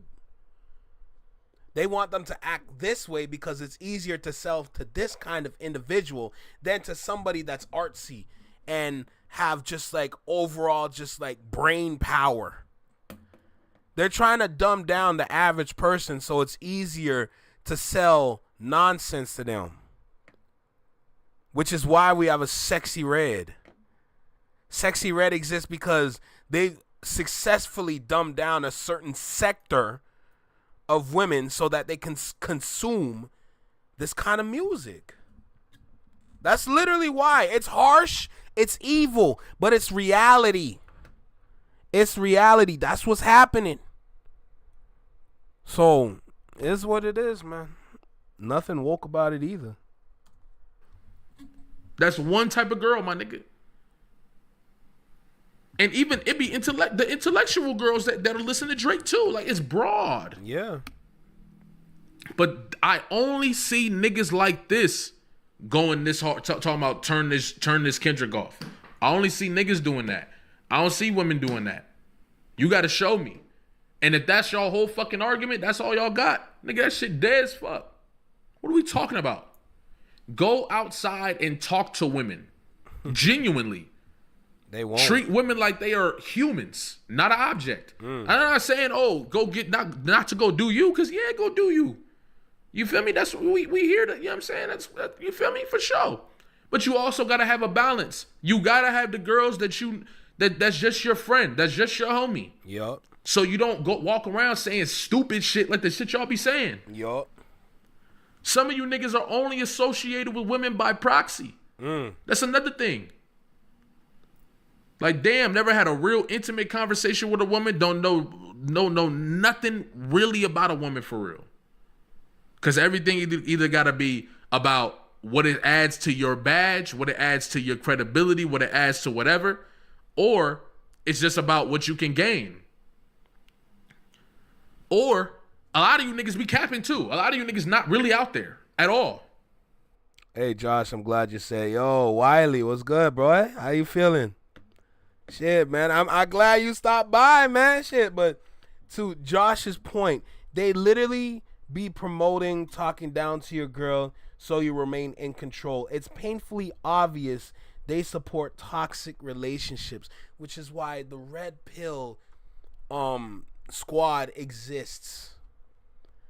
They haven't just miraculously came out of nowhere. They're there for a reason. They've been around for a while, to be honest. But going back to the point that I made about how they're trying to manipulate and trying to control you in a certain way to sell to you, that just goes to show you that the toxic relationships, it makes it easier to sell to a man and a woman. As plain and simple as that. That's what's happening. It's not even smart or like creative or just innovative in terms of marketing. It's just an easy way to manipulate, you know? Let's see. To keep it real, the only thing guys that think about women like they are lesser or those low self-esteem having red pill dudes, and to keep it real, those dudes can take a long walk off the short pier. I'm dead. Bro, when it comes to like, see, what I don't like is how it's so easy to sell a lie. I don't like that. I don't like how easy it's gotten to sell a lie. That's the one thing that bothers me. Because people will sit with that lie for years. And they will create friendships based on a lie that was sold to them. And then they're going to sit there in therapy and try to figure out, what's wrong with me? I don't understand. When in reality, your whole feng shui was screwed up from the start. Your whole feng shui is not even right, but because you are comfortable in the environment that you dwell in, this is what it's become. It's not only that you've been sold a lie, now you are living a lie. So that when you sit down with your therapist and you're trying to figure out what's going on, it goes for men and women. But when you sit down with your therapist, you try to figure out what's going on, you're never going to come to the realization that your whole environment has been friggin' sold to you. This is a wicked world we living in, man. Red pills are some losers. I don't think this started within the last 10 years. Yeah, valid. Don't know nobody. And I just wanted to speak on that because this shit getting hella corny, my nigga. This shit is corny. Mm-hmm. This shit is corny. I feel like he could just be clip farming so niggas like me could do this too. But even if he was, first of all, good clip farm, that's the case. But all I'm saying is stop pretending like Kendrick Lamar, Doechii, this scares the hoes music, nigga. What are we talking about? First of all women ain't hoes either. Let's get that out the fucking way. But maybe y'all only talking about the hoes, and that's okay too. We love the hoes too. Friends with hoes and all. That's okay. But we not gonna sit here and pretend like those the only women that exist. Wake the fuck up. Go touch some grass. Go somewhere besides the fucking hookah lounge, nigga. Have you ever been to a library? Man, going to a hookah lounge with a bunch of girls just to puff on some pipes is crazy. Me personally, y'all be better off going bowling. I ain't gonna lie to you. Go to like an arcade. Go to a bowling alley. It's more substantial. You're having way more fun instead of just sitting there and toting on pipes. Just think about that situation for a second. You want to go to a hookah lounge. You want them to get that little hockey puck coal. Place it on top of the whole hookah thing. You want to pick up the pipe to the hookah, and you're going to look a girl dead in the face and suck on a straw just to blow some smoke out your mouth. Brother, look at the optics of the situation. And then you say you're not sus. My God, you look weird. You want to go to hookah to puff on smoke and then just talk to women and stare at them for the sake of, yo, I might want that later. Like, bro, be so for real, bro. The whole situation makes it look weird, bro. But even that's an example of somebody selling a lie to you. They out here providing, oh, you want another mouthpiece for the pipe? Yo, that's crazy, nigga. Yo, that's crazy. Which flavor do you want? You want pineapple or you want mango?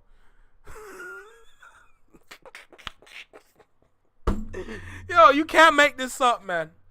You can't make this up. Oh, my God.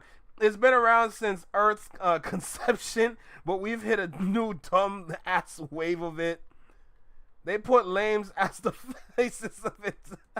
The zesty ones feel more in their comfort zone with them hitting the pipes.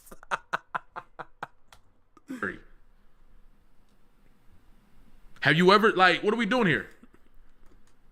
Niggas haven't even met enough different types of women to even have these conversations. Facts. Fuck are we doing? Like, comment, subscribe. If you want to hear some real rap, some real bars. Bro, none of these dudes even had a significant other where they can sit down and just have an incredible conversation without even touching them. A lot of dudes out there have never experienced that before. Have you ever just sat there? It doesn't even have to be a significant other, girlfriend, whatever. Just sitting down with a woman and just having a conversation for hours. And it's all love and respect.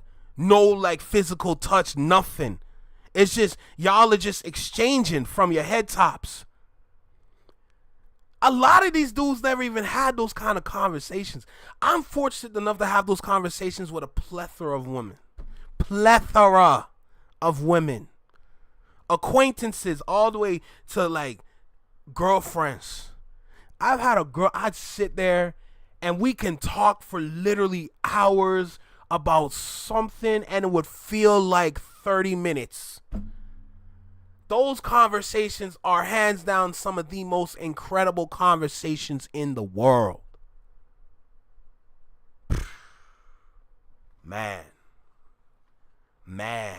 Scaring the hoes is a false narrative. Whoever's saying scaring the hoes is the same individual that's actually scaring the hoes.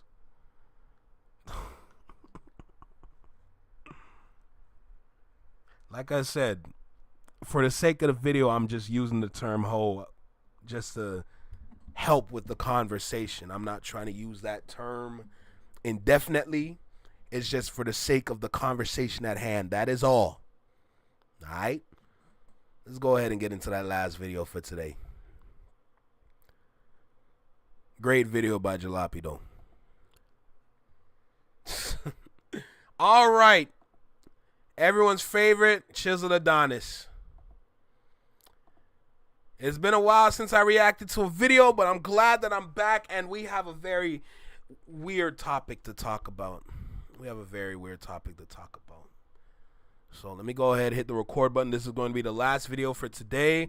If you're familiar with Chiseled Adonis, then you know for a fact you're going to get a laugh out of this. But just based on the title alone, it's going to be a laugh, but with a lot of concern. So, with that being said, I'm recording right now. Salute to the Flex Mob. Salute to the Shadow Mob. Salute to everybody in between and the people to come. I appreciate y'all, no doubt. We have Chiseled Adonis in here. Let's go ahead. Let's get started. Let's make it happen. Let's go. Yo, you right here in the small box. Welcome back to Single Seater Reactions, only on the Flex Mind Network. I'm Flex. Welcome back to the channel. As you can see, we got Chiseled Adonis right here. Let's go ahead and tell y'all the title of this video. The title is Lil Tay makes history, making $1 million on OnlyFans in 3 hours after turning 18. We got some weirdos to talk about. All right, let's get started. Make sure you like, comment, share, subscribe. Let me know what you think about the video. Drop a comment down below. Let me know what you think about the reaction. Hit that notification bell to get notified when I drop my videos or when I'm live like right now. And let's go ahead and talk about these weirdos. Let's go. All right, so boom. Y'all remember Little Tay? Ooh, Lil Tay. How do you join the Discord? The Discord is in the link of this description. Click on the link tree, and the Discord link should be close to the top. I think it should be the top 3 links. And yeah, that's how you can join the Discord, brother. Fooling in the trap house, me and my Billy buzzing on a whole lot of gang shit, and we be moving bricks. I'm only 9 years old, but I be flexing on mama's ram.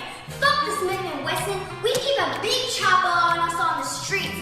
Bitch. Message to all y'all broke ass haters, y'all ain't doing it like Lil Tay. This is why all y'all fucking haters hate me, bitch. This shit cost me $200,000. I'm only 9 years old. I ain't got no license, but I still drive this sports car, bitch. Your favorite rapper ain't even doing it like Lil Tay. If you're wearing Gucci from head to toe, y'all can't afford this shit. This shit costs your whole rent. Yeah, that's crazy to think that was 8 years ago. Time flies, but that's neither here nor there. Spent her time on the internet bragging, flexing on folks claiming to have money that other people did not have. And she was involved in like a triangle beef with Whoa Vicky and Bad Baby. I don't know all the details, but these white girls were going at it. You're so loud and you're so big and bad. The fuck always doing shit on camera. Big dude Okay, then do it. Bro, this part of the internet was so weird. This era was so strange. Just having, what's her name? The Catch Me Outside girl. You having friggin' this girl and then Lil Tay. It was such a weird part of the internet. Oh my goodness. This is crazy. Absolutely, Tiff. Let's keep going. Wait, son. You see me a picture you ran. I was right next to you. You're a bitch. Okay, but yes, Now, why is this relevant? Well, last week, Little Tay turned 18 years old. And, well... So, it's my 18th birthday on July 29th. And every male has been counting down to it and literally telling me to drop the link the second I turn 18. Girlies, what do you think? Should I do it? First off, every male? You already know what the fuck going on. Lil Tay's dropping the youngest link of the century. Mark your calendars tomorrow. Yo, the marketing is disgusting. Who is she? She's just an internet personality that's been around for many years. Oh my God. The fuck going on? Lil Tay's dropping the youngest link of the century. Mark your calendars tomorrow, 3 p.m. EST. And nobody, including my family, including the grown-ass haters, is gonna stop me. You know why? Lil Tay rich and finna get richer, bitch. You're probably asking yourself, what is this link that she talks of? You know exactly what the link she's talking about. OnlyFans. And well... You already know what the fuck going on. We just broke the link record with the youngest link of the century. 1 million. Bro, the youngest link of the century is absolutely crazy. Bro, what kind of world do we live in, man? What kind of world do we... This is crazy. I ain't gonna lie to you, bro.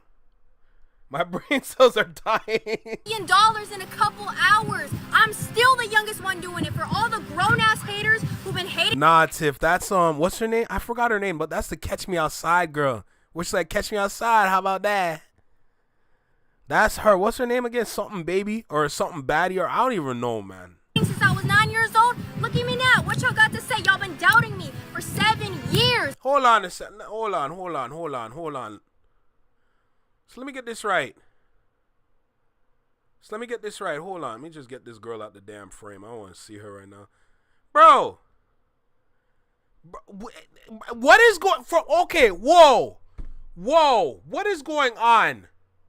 Jesus Christ. Messages. 486,000 $551.11. What? Look, watch the tips now. $26,736.19. And then the subscriptions. $511,000. Lord have mercy. And 3,000, whatever. Y'all get the point. And 79 cents. Now you got $1,024,298.09 in 3 hours?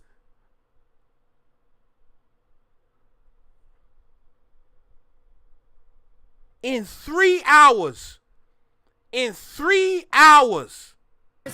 You can hate on me all you want. You can't say Lil Tay ain't winning. So for everybody out there, do whatever the hell you want with your life. Who gives a fuck what people have to say? And remember this, Lil Tay rich and finna get richer. Oh yeah, and thank you to all my supporters who have pre-ordered since 2018 or whenever you did. So first off, what Lil Tay is alleging here is that she's made $1 million in 3 hours off of the creation of her OnlyFans. But the most alarming thing here, before we even get into anything, she said at the end of her soliloquy, thank you to her supporters who had pre-ordered since 2018. Do you recognize 2018? She was either 9 or 10 years old. I didn't even know you can pre-order on OnlyFans. I literally had to Google this after I downloaded the video and say, wait a minute, what is she talking about pre-order? Apparently, when somebody is launching their OnlyFans account, you can set up a situation where people can pre-order because there's no content yet. Nothing is launched, it's not official. So you mean to tell me there's a possibility that there were people who were waiting from when this girl wasn't even double-digit age yet for her to now become legal so you can view explicit photos and video? What is wrong with y'all, bro? I've said time and time again, despite how much we can roast and spotlight harlot activity, it falls on the damn simps, gooners, and y'all creepy ass dudes that continue to finance this lifestyle. And furthermore, you got to really be a deranged, sick, demented, twisted human being to sit there and essentially look at the clock, bide your time for 8 years for somebody to then... Yo, niggas can't even be... No. Niggas can't even be on time for their jobs, but you on time for a link?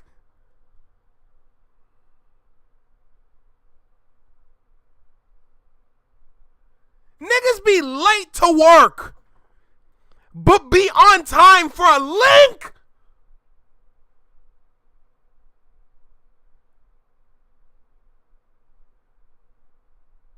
Niggas will come to a date 30 minutes late, but be on time for a link? Turn legal. Because remember, this ain't the first time that this happened. People had a countdown when Kylie Jenner was turning 18. They had a countdown when the Catch Me Outside girl was turning 18. And her, Bad Baby, she had initially set the record for the most OnlyFans subscriptions, or I should say revenue, made upon the launch of a profile when she first turned 18, and she had turned $1 million in, I believe, 6 hours a couple of years ago. And I can promise you, the same people who subscribe to hers is the same people who subscribe to Lil Tay's.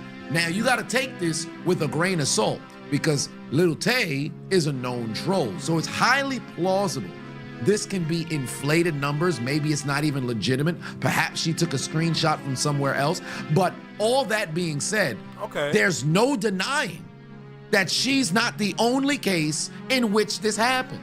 When somebody freshly turns 18, you saw it in the case of, I believe it was the Bop House. I don't think Shorty had just freshly turned 18. I don't know her name, but I believe she's the blonde of the group. As I was making the video, I believe it was on Streamer University, and then they said they was gonna start their own Bop University. I came across information regarding one of them who was originally, I believe, an editor or a camera woman for the main girl of the Bop House. But that's neither here nor there. She had launched hers. All of a sudden now she's bringing hundreds of thousands of dollars, and she looks like she's in high school. Lil Tay has the exact same face she did when she was in elementary school grade, not even in junior high yet. She looks literally the exact same. And if you want to say she's aged a bit, it's like freshman of a high school. There's no way you can look at this person. Bro, just think about it for a second. The kind of message is being pushed to girls of that age.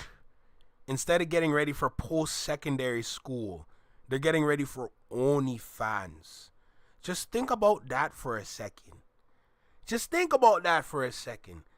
Instead of getting ready for some higher education, they ready to just literally degrade themselves. Bro, I don't like how the world is moving right now. I don't like it. I really don't like it. Bro, instead of going and getting a better education, they'd rather go and sell themselves. You're literally teaching girls how to sell themselves on some, you know what I'm talking about. But it's weird, man. This is weird energy. And say, well, hey, she's of legal age now, so it's all good. Come on, man. You know exactly what the fuck going on here. What's wrong with you? What's wrong with y'all? Truly, the authorities need to investigate and apprehend any person who pre-ordered to her OF account. And I know there's probably going to be a few of the people who went and signed up, and they're going to think they can find a gray area, because let's just say if she just so happened to have launched it for the pre-order situation when she was 16, 17, somebody can mess around and say, oh, well, technically there's no national age of consent. So she's 16, it's legal in this state, right? It's 17, it's legal in that state, but it's supposed to be 18 to be able to even get the access to the website regardless. And furthermore, you got to take into account, she said out her own mouth, 2018, there were folks who were going and pre-ordering. Now, we don't know the legitimacy of those claims because, again, she's a known troll. But nonetheless, it's simply the thought process that somebody could have been sitting here plotting and planning from when she was 9, 10, 11 years old. OF boomed 2020, 2021, 2022. So let's just say that was the case then, right? She's what, 13, 14, 15, and you had folks that were sitting there plotting. You think people were giving her all of these doggone followers on social media simply because she was funny and she made content that people really went and enjoyed as the time continued to move forward? Because remember, she was in a situation in which it wasn't necessarily a scandal, if you will, but she had made claims that Yo, Tiff, don't kill me. Trump just had FBI erase his name after hearing, oh, Lord. she was getting exploited by her father and her stepmother.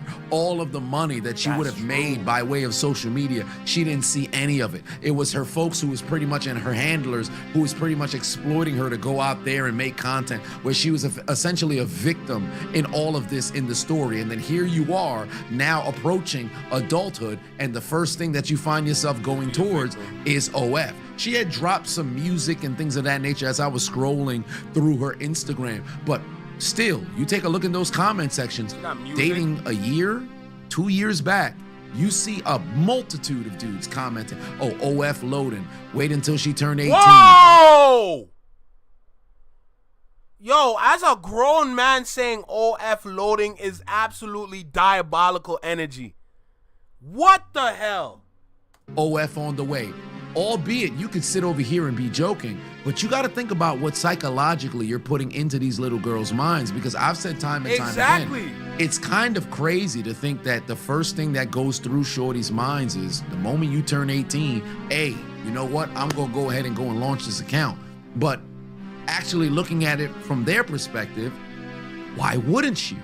You become a millionaire overnight. Yo, I can't have kids, man. I can't have kids. I can't go to my job and work my job 40 hours or more. And then I come home and then you find out your daughter got to only. I can't have kids, man. I can't have kids. I can't. I used to dream of having a big family. You know what I'm saying? On some, anytime I watch any of them cookouts or be at the cookouts, I be thinking about like, yo, I'm trying to do this one day. You know what I'm saying? Having the family events be like family, and it's like a big family. You know what I'm talking about? You bring in all your cousins, all your brothers, your sisters, your aunties, your uncles. Everybody pull up. Whatever weather that y'all got, y'all always going to have a function, whether it's going to be inside or outside the house. I be thinking about that all the time. In this world we live in, I don't even want a single kid, bro. I don't even want a single kid. This world is dark. It is dark. Just because it's bright outside and the weather good, don't mean that it's good. This world is dark. I don't like it at all. I ain't want no kids, bro. I don't want no kids. The manipulation from outside the home alone. Bro, you can't even raise your kids right even if you wanted to, bro. I don't want no kids, bro. I'm good. Shame has completely been lost in society. It's almost a What's situation good, where J-Tom? it's a win-win. There is no lose. Because what's primarily on your algorithm? It's getting pushed towards you, and you're not seeing the downside. Because you ain't seeing folks who in their 30s and 40s and went into the industry and hearing about Facts. the horror stories. Because that's out of your mind. God, where that dick at, nigga? I wanna fuck! You see it online every single What the day. fuck was that? Is it raining? Oh yeah, it is. Yo. Hey, what the fuck? Hey, yeah, no, I don't know. There's something about today. There's something about today, man. Drugs, sex, alcohol, and ungodly amount of money that you're able to go and earn by way of this lifestyle. So are you shocked that you have the youth that essentially are yearning and counting down the days until they make it to 18 to go and exploit these freaky, creepy ass dudes that's out here that's financing this lifestyle? Because call it what it is. There's certainly a good percentage of these females that definitely are signing up to OF, but the bulk share, if you take a look at the statistics, it's well over 90%, dare I say 99% in its totality, who are the subscribers to these accounts. And the breakdown that Lil Tay shared, 500,000, a little over 500,000 in subscriptions, a little under 500,000 in messages. And I don't understand how anybody in their right mind would think when you're DMing these OF creators that they're actually responding to you. They're copying and pasting all of these different messages and then they're going and sending it to you. It's not as if you're getting some sort of curated message that's being sent specifically to you. They'll just go and change up the name, or they'll have somebody who's a social media manager or OF, a manager that'll go and respond to said comments. You're not even actually talking to the person who you believe you paying to go and talk to. I thought this is common knowledge, bro. When you be talking to these girls, like, hold on a second, because, yo,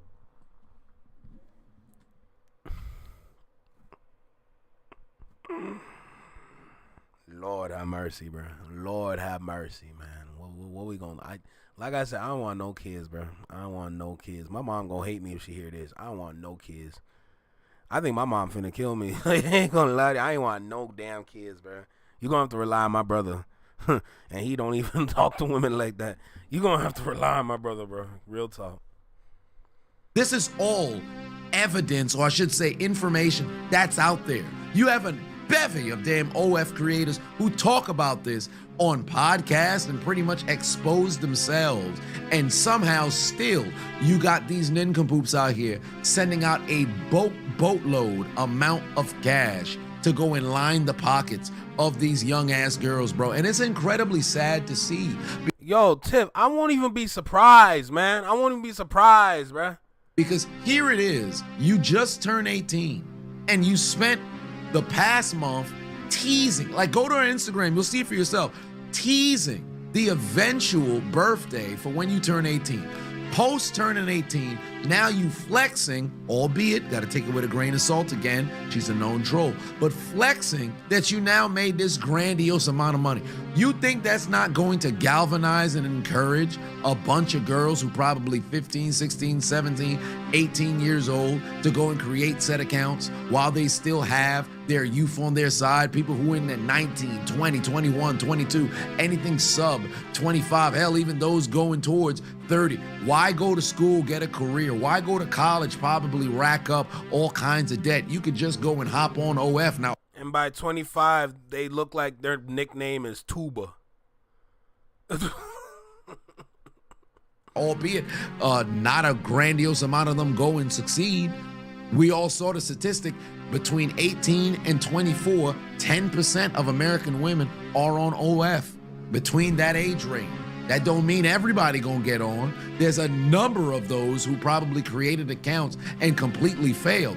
You may think, well, nobody will remember. This to the creators, that is. You may think, nobody will remember. I ain't really make no traction. All it takes is just one motherfucker to go and download your vote or your video or your photo, and it can mess around and circulate, whether it be on like 4chan, Reddit, Twitter.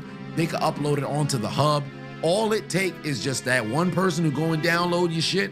They put it out there, it go viral, and guess what? It's going to remain in circulation for years upon years upon years. It's not worth selling your soul to go and get this almighty dollar, no matter how attractive it may appear to be. And let me bring this back to Lil Tay. It's one of those situations where, again, I don't understand how any grown adult can view somebody like Lil Tay and say, you know what, I want to go and pay money to go and see explicit photo.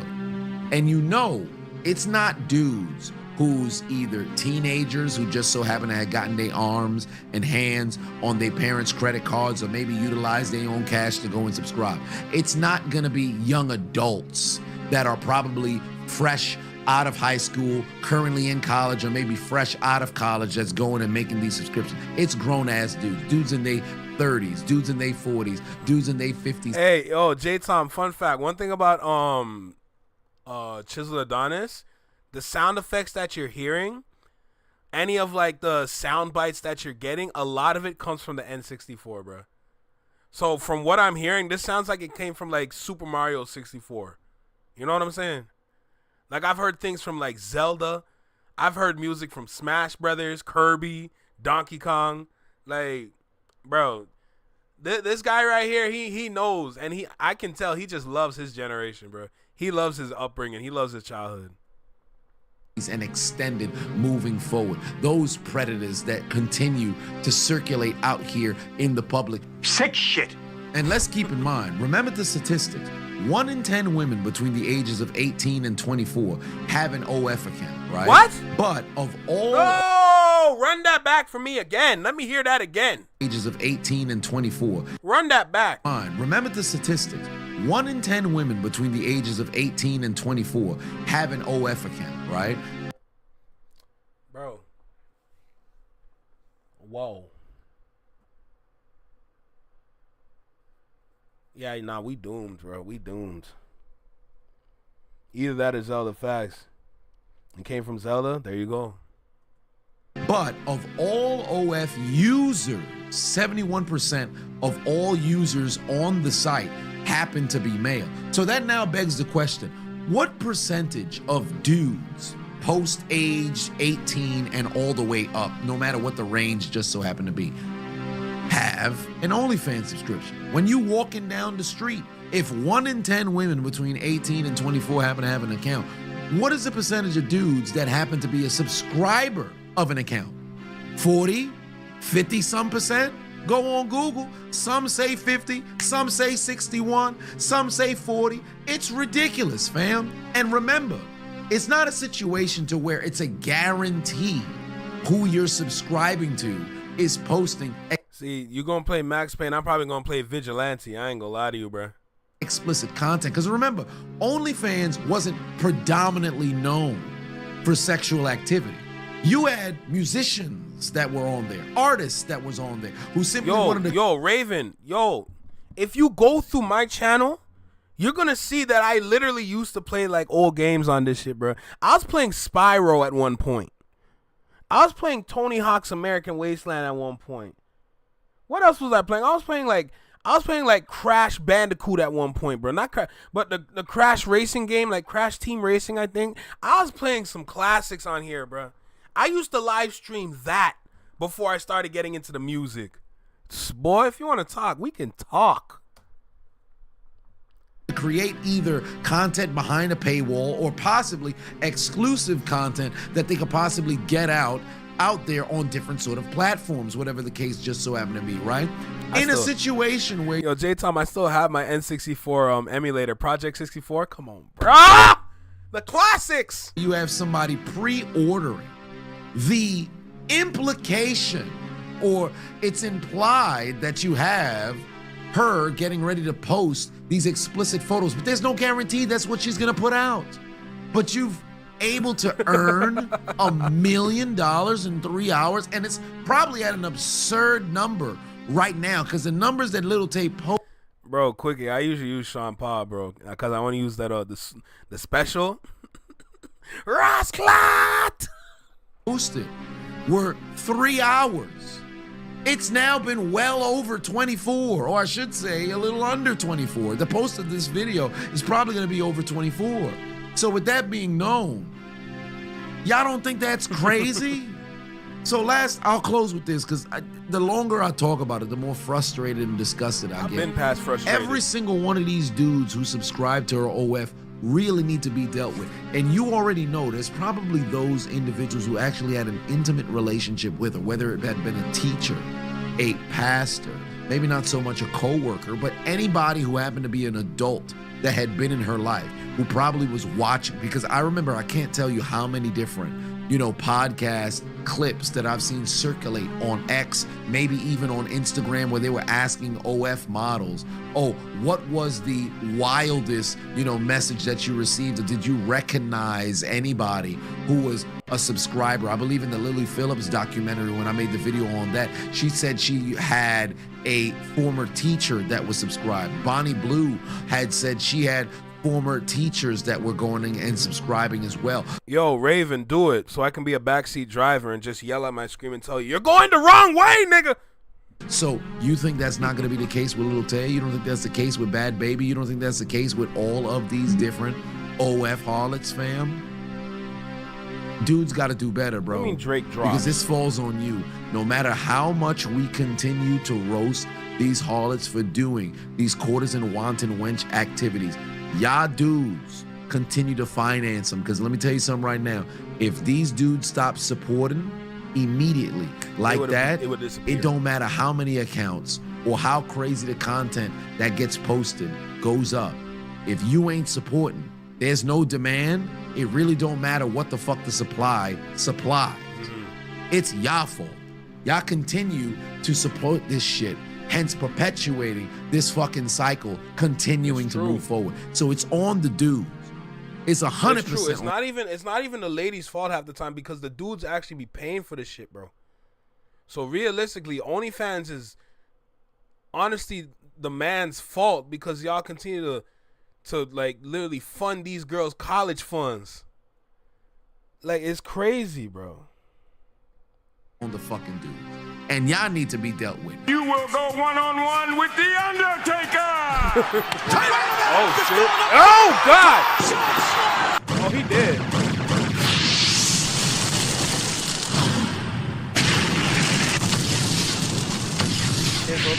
Hey, I appreciate you watching the entire video. Make sure to hit the...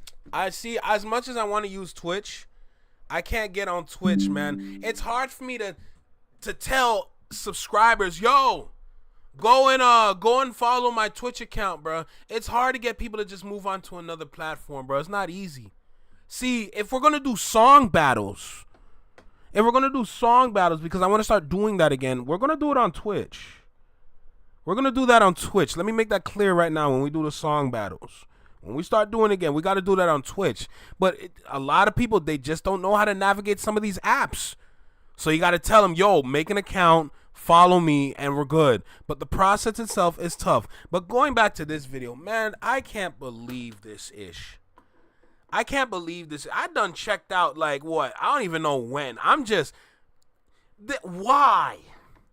Why? Insert meme of Joe, but why? Like, you know what I'm saying? Like, it's gotten to a point where it's just so, both sides are weird now. The men and the women be weird now, man, because none of this should even be happening. None of this shouldn't be happening, but here we are today, and it's discouraging. It's discouraging, especially for the individuals out there that actually want to do something when it comes to, like, building a family. Because as far as I see it, I ain't want to build no goddamn own family now, bro. And I'm going to be honest. Some of the women be tripping. You get kids. The world be tripping. Now you got to like hide your kid from the world. And you got to homeschool your kid and all that. And it's not even realistic. Like, it's gotten to a point where I don't even know what the hell to do, bro.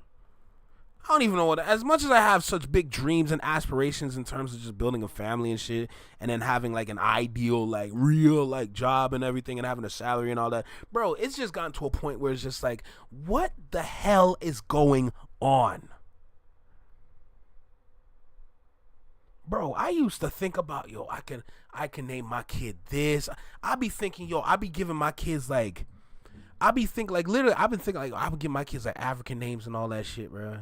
So to make sure that they actually be really ingrained with their roots and know where they came from and all that shit. I'm just like, I'm like, I don't want no goddamn own kid, bro. I don't want no damn kid, man. Because the way that it can just take your kid and manipulate them to do some whole bunch of nonsense, man, I'm good. That's too much of a headache for me. I'm sorry. I can't do it, man. With the struggles of the world that we live in today, and you expect me to go out and then just like, you know what I'm saying? I blame Diamond. Girl, I blame a lot of people. I've been on Twitch when it was called Justin.tv. Boy, shut the hell up. Man, but nah, like, just hearing all this news, seeing all this nonsense, just seeing how people be acting on the internet and on top of that, not only you see the people acting like that on the internet, now you see AI be literally just be acting just like the people on the internet. I'm like, yo, how do we win, bruh? I want my kids to be great. I want my kids to be educated. You know what I'm saying? I want my kids to be like, whatever like hobby that they have, I want them to be like, to be ideal. I want them to be like, if this is your hobby and you really care about this, put in the work. We'll make sure that you can go as far as you can with this shit so we can see you shine. Like, you know what I'm saying? If you care about basketball, like you say you care about basketball, damn it, we gonna turn you into a basketball player because we believe that you deserve it. And if you believe that you deserve it in yourself, then we can make sure that we can sit back and make it happen, bro. I know enough people that are coaches around here that can really educate you and show you the ropes and show you what's good. You want to play soccer? Same thing. You want to play an instrument? Same thing. You want to be a dancer? God damn it, I'm deeply connected. I know exactly who to tap you in with. But it's not even realistic, man. It's like when your kids are born, you got to cut off the internet. You know what I'm saying? When your kids are born, you got to cut the internet off because, bro, as soon as they get a hold of that, it's it. It's game over, bro. They're going to start exploring. Then they're going to find something they shouldn't have found. You know, I'm good, man. It's just ridiculous. I'm sitting there. I'm just like, you know what? Y'all win. Whoever put this idea together to say, you know what? Let's break up the families. Y'all win, bro. Because I don't want it. Y'all can keep it, bro. I don't want that shit. It's ridiculous. The hell? I'm good, bro. All right. That's pretty much the last video for today. I ain't gonna lie. What time is it? 8:36? Damn it, I said I didn't want to go on for 4 hours, and we end up going on for 4 hours. Tomorrow, I'm definitely not going to go on for 4 hours. Tomorrow has to be 3 hours.